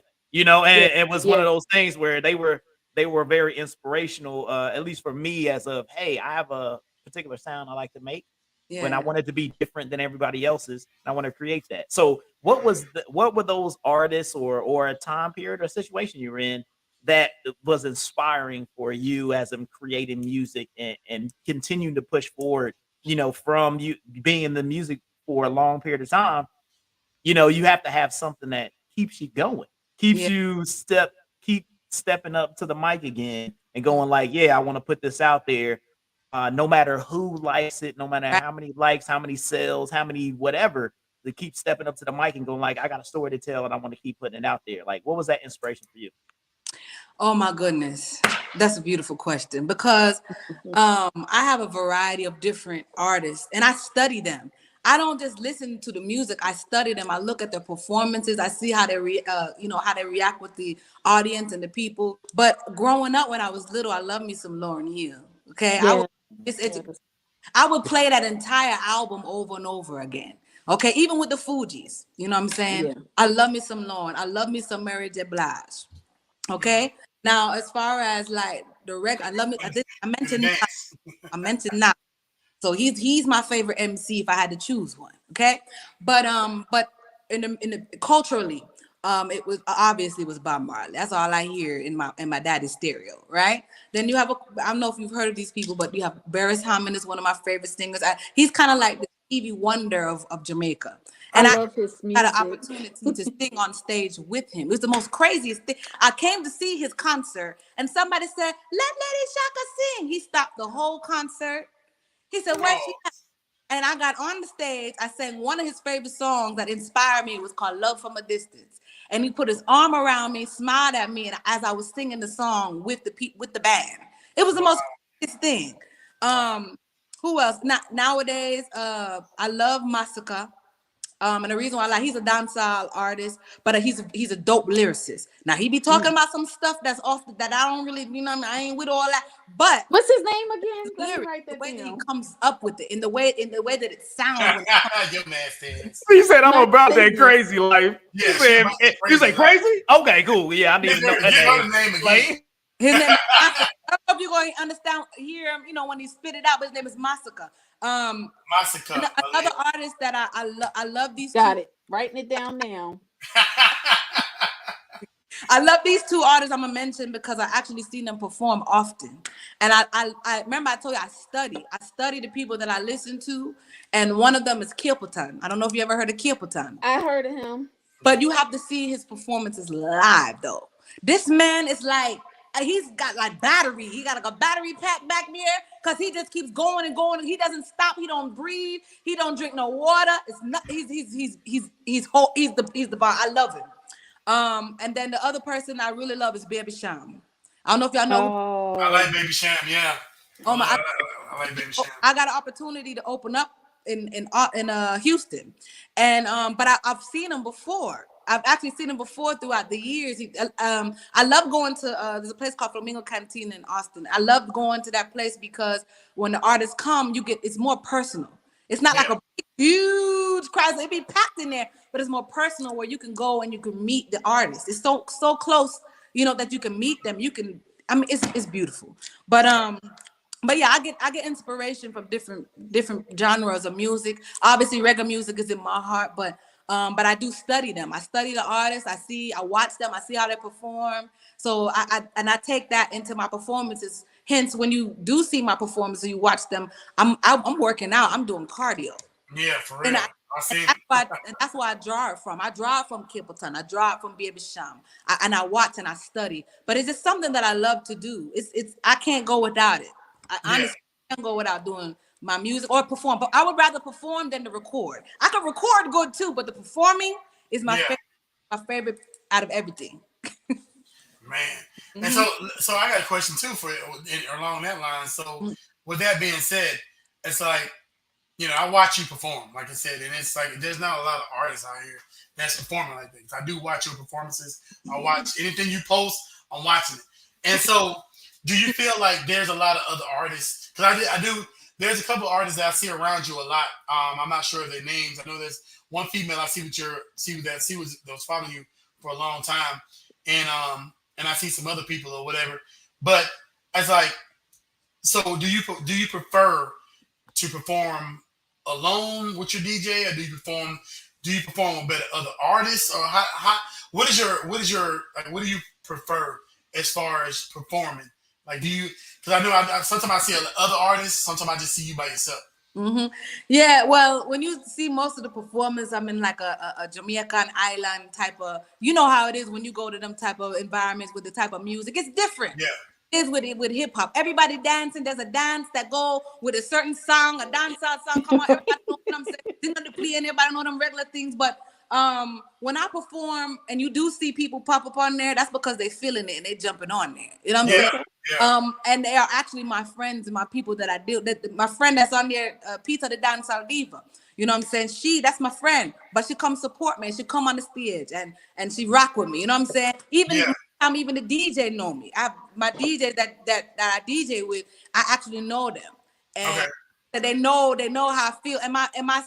as far as when I perform, like I said, I like to perform with the DJ. He's part of my performance. And again, I never rehearse. Honestly, I don't rehearse because I do it from the heart. I give them all my music. I could perform for at least an hour and change. I have that much music. Okay. And it just kind of depends on how I feel in the atmosphere at the time. So my thing is when I'm performing, I'll tell the DJ, stop it. You pull it up. Pull up. Yeah. Hey. Look at that sound effect again. So hey, as a non-Jamaican, as an American or whatever you want to call it. So listen, I used to go to what's it called, my friend of mine. He took me to the what is it called, the fest, the Jamaican fest or Spring Fest or something, and so we was in the middle of the fest. And I'm talking about we about to ride out. I'm talking about the performer, he's going off, blah, blah, blah, everything. I'm like, oh, snap, it's about to go down. Next thing you know, rewind. I'm like, God dang it. But I'm talking about, but when I say it was so hype and like, oh my God, I had a good friend of mine, man, like, I was in Germany with my Jamaican, he's a roommate, my good friend of mine, Ray. And he would take me to all the fest, everything else, man. It was just the environment and the people are so much different. You know what I'm saying? It's a different environment. And I feel like we miss that being just, not wanting to be, but not getting involved in the culture, you know what I'm saying? That particular culture, because we miss out because there's so much happiness there. You know what I'm saying? It's like this, like it's a whole different vibe. It is. Yeah, it's just you want to let loose. Yeah. You know, so I've been in concerts where you dancing or whatever, you okay, you know what I'm saying, whatever. But anything I did that was reggae or dancehall, you let loose. Yeah. You let go, and that happiness and the endorphins in your body or whatever, just what I'm saying, it just explodes. Shut up, Aaliyah. So anyway, like I said, I see it in you. Like I said, so I appreciate it. Keep doing what you're doing.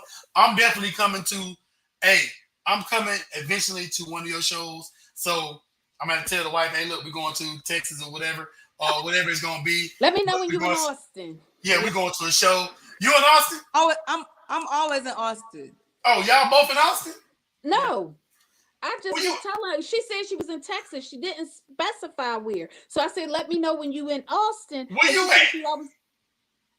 My skin. Beige ass. I'm in Virginia. Oh, that's right. Represent Virginia. So that's what I was saying. And let me know when she was in Austin because I was going to fly down to Austin. Oh, okay, gotcha. Y'all make sure y'all follow her because I'm definitely I'm gonna get Hayes. Hayes, you have some more questions?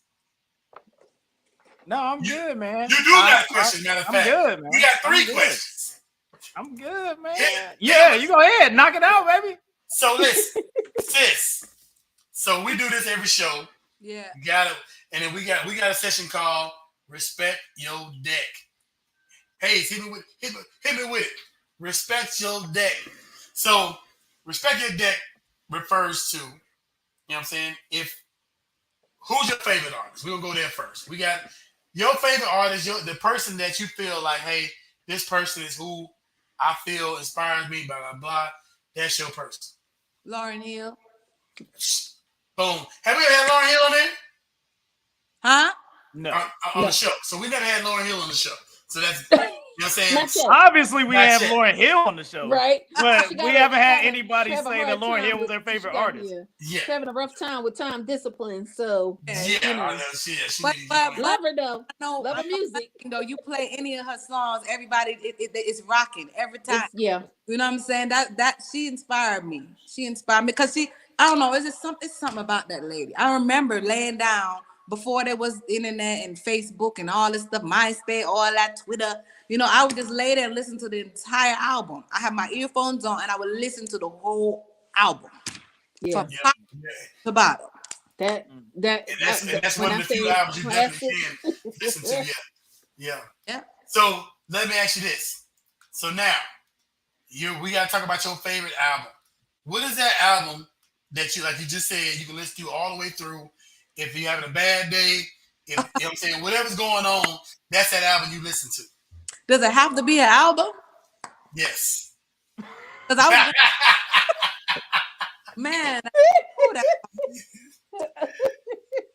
Yes. If I'm having a bad day, Just man, it'll have to be Bob Marley then. Because if I had to just name like one album, any of Bob Marley's album and the Wailers, I'm fine with it. Because I mean, you having a bad day, you put that on, the sweet music, you just dancing and having fun. You know what I mean? Making your food, you know what I'm saying? You're cooking dinner. That can't go wrong. Oh, I know dinner's at your if house. I had to choose fire too. You said Jamaican and African? yes, she is. Yeah, that's crazy. Afro-Caribbean? Oh my goodness. Yeah, that's crazy. So this African Jamaican. African I'll Jamaican. be there for dinner, you know, 'cause my greedy ass will come with my own Tupperware too. So listen, lastly, on the respect your deck aspect. So you're on the island, right? You got to choose one artist or one album, one song. Yeah. So, and this is the first time I did respect your deck. So I'm if I'm not doing it right, you know what I'm saying? It is what it is. So anyway, you're on the island. You got to pick one. Yeah. You got to pick one musician or one musician or one song. I'm gonna give you like pick one musician or one song or one album that you keep on this island. That you. Oh no, this is what he said. I'm gonna tell you. I'm gonna tell you how it goes. This is how it goes. Listen, Right there. Any album. No, because I don't have. I'm in full mode, so you don't have a script on. So any album, I get a script. So listen, the album that no matter what's going on, you got to go get. You know what I'm saying? No matter what they drop. The artist, whatever they drop, no matter what, you got to go get it. Like, whatever. You know what I'm saying? No matter what. You're confusing our guest. Here we go. What's the one artist? Thank you. What is the one artist that no matter... We already got artists, so it was Lauryn Hill. We got album. So what is your favorite song? We did artist, we did album. What is that one song that you can... that is like your favorite that you can put on and you like, man, that one song is always it. No matter when you hear it, you could be sad, you could be happy or whatever. It always just does it. That's your What is that one song for? Fair question. Hey, this is an unfair show. No. Okay. Go ahead. Somebody sipping on that spiced rum. One artist. Just give me one song, a name of a song that is like a go-to. That you're like, when that's on your playlist and that one comes on, that would be the number one on your playlist that you go like, oh, I love my playlist. But that one song comes on, it doesn't matter. Like, you be like, oh, that's the, like, it doesn't matter. You be like, that's the hit. No matter what it is. Like, what's that song? The artist that I'm going to mention, you guys probably don't know who this artist is. But I can tell you when this song come on, I'm like, yo, pull up that DJ, pull up that. So, yeah. Who you when this is the one when I'll tell the DJ pull that up and play it again and again and again, and I do listen. Once I start hearing, it plays over and over again. So the artist, his name is Chronix. Chronix, and the song is called "Skunkin' Sweet." Skunkin' Sweet, like a skunk. Skunk is a dance that the Rasta do. The Jamaican, most of the time you see them, you gotta pull it up. Hey man, I know I can't play the whole thing. Like I was in there like, I know you trying to get the whole show. This whole show be gone. You can play. I can play some of the verses. Because somebody done had 2 spiced rums and pineapple. We are running rum. And the reasoning for that is it's the words that he's speaking. I love it. It's upliftment. It uplifts you. It gets you thinking. It gets you. If you meditate, make you want to meditate. If you pray, make you want to pray. You know what I'm saying? So, and it pretty much is about you being in your own environment by yourself, and you're going through things in your life. You know what I'm saying? And just kind of just dance it off. Just praise it off. just meditate. You know what I'm saying? Just live in that moment. Get your mind off of your bills. Get your mind off of your problem. Get your mind off of relationship issues. So when you listen to that song, look here, all raspberries in the background. Yeah, like that. All raspberries. This is not Hey. the song, it's the vibe. Yes. It bring you good vibes. You know what I mean? As a matter of fact, Mary J. Who was it? Nas and Lauryn Hill had a tour in Austin, and Chronix opened up for them. Okay. You know what I'm saying? But that song, y'all got to go when we come off here, you gonna listen to it right there. Go check it out, no doubt. Yeah, go check out pulled that up on my Chronix, YouTube. It's everybody. pulled up on YouTube right now. Yeah, it's on my phone right now. Since Hayes said I can't play it. Yeah, go check it out. If you want this show to be on YouTube, don't play that song. So but we really appreciate you coming by and hanging out with us. Go ahead, give all the people out there, let them know where they can find you and also find your music.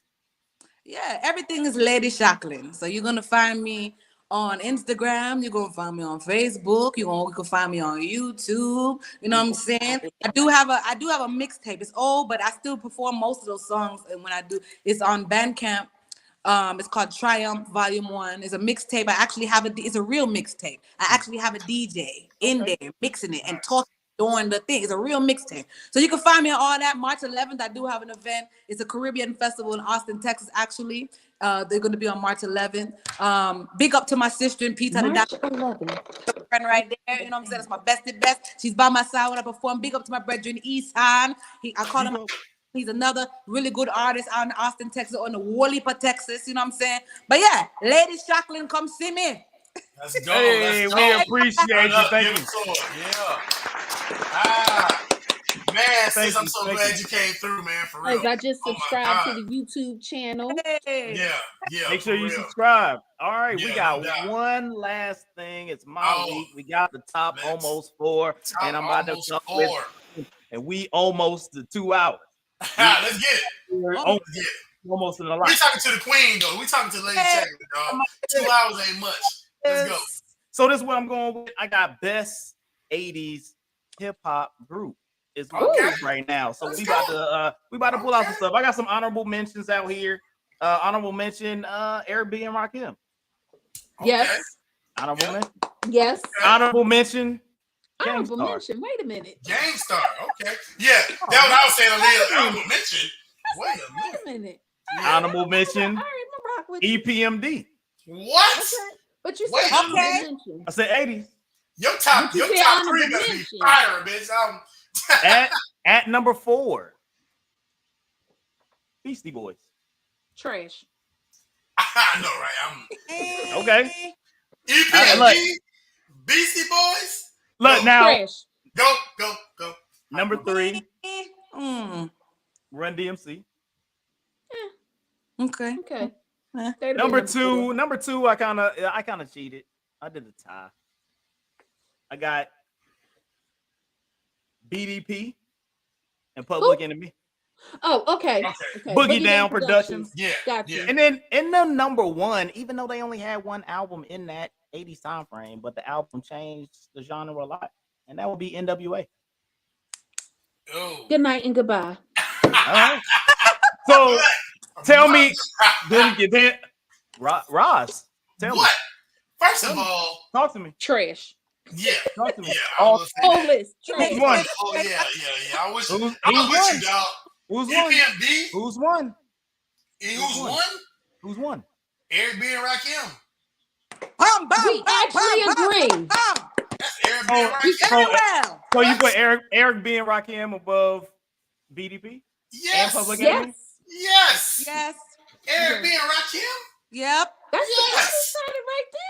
Rakim is one of the godfathers. Rakim is Rakim, there wouldn't be no Nas. Exactly. Right, man. What?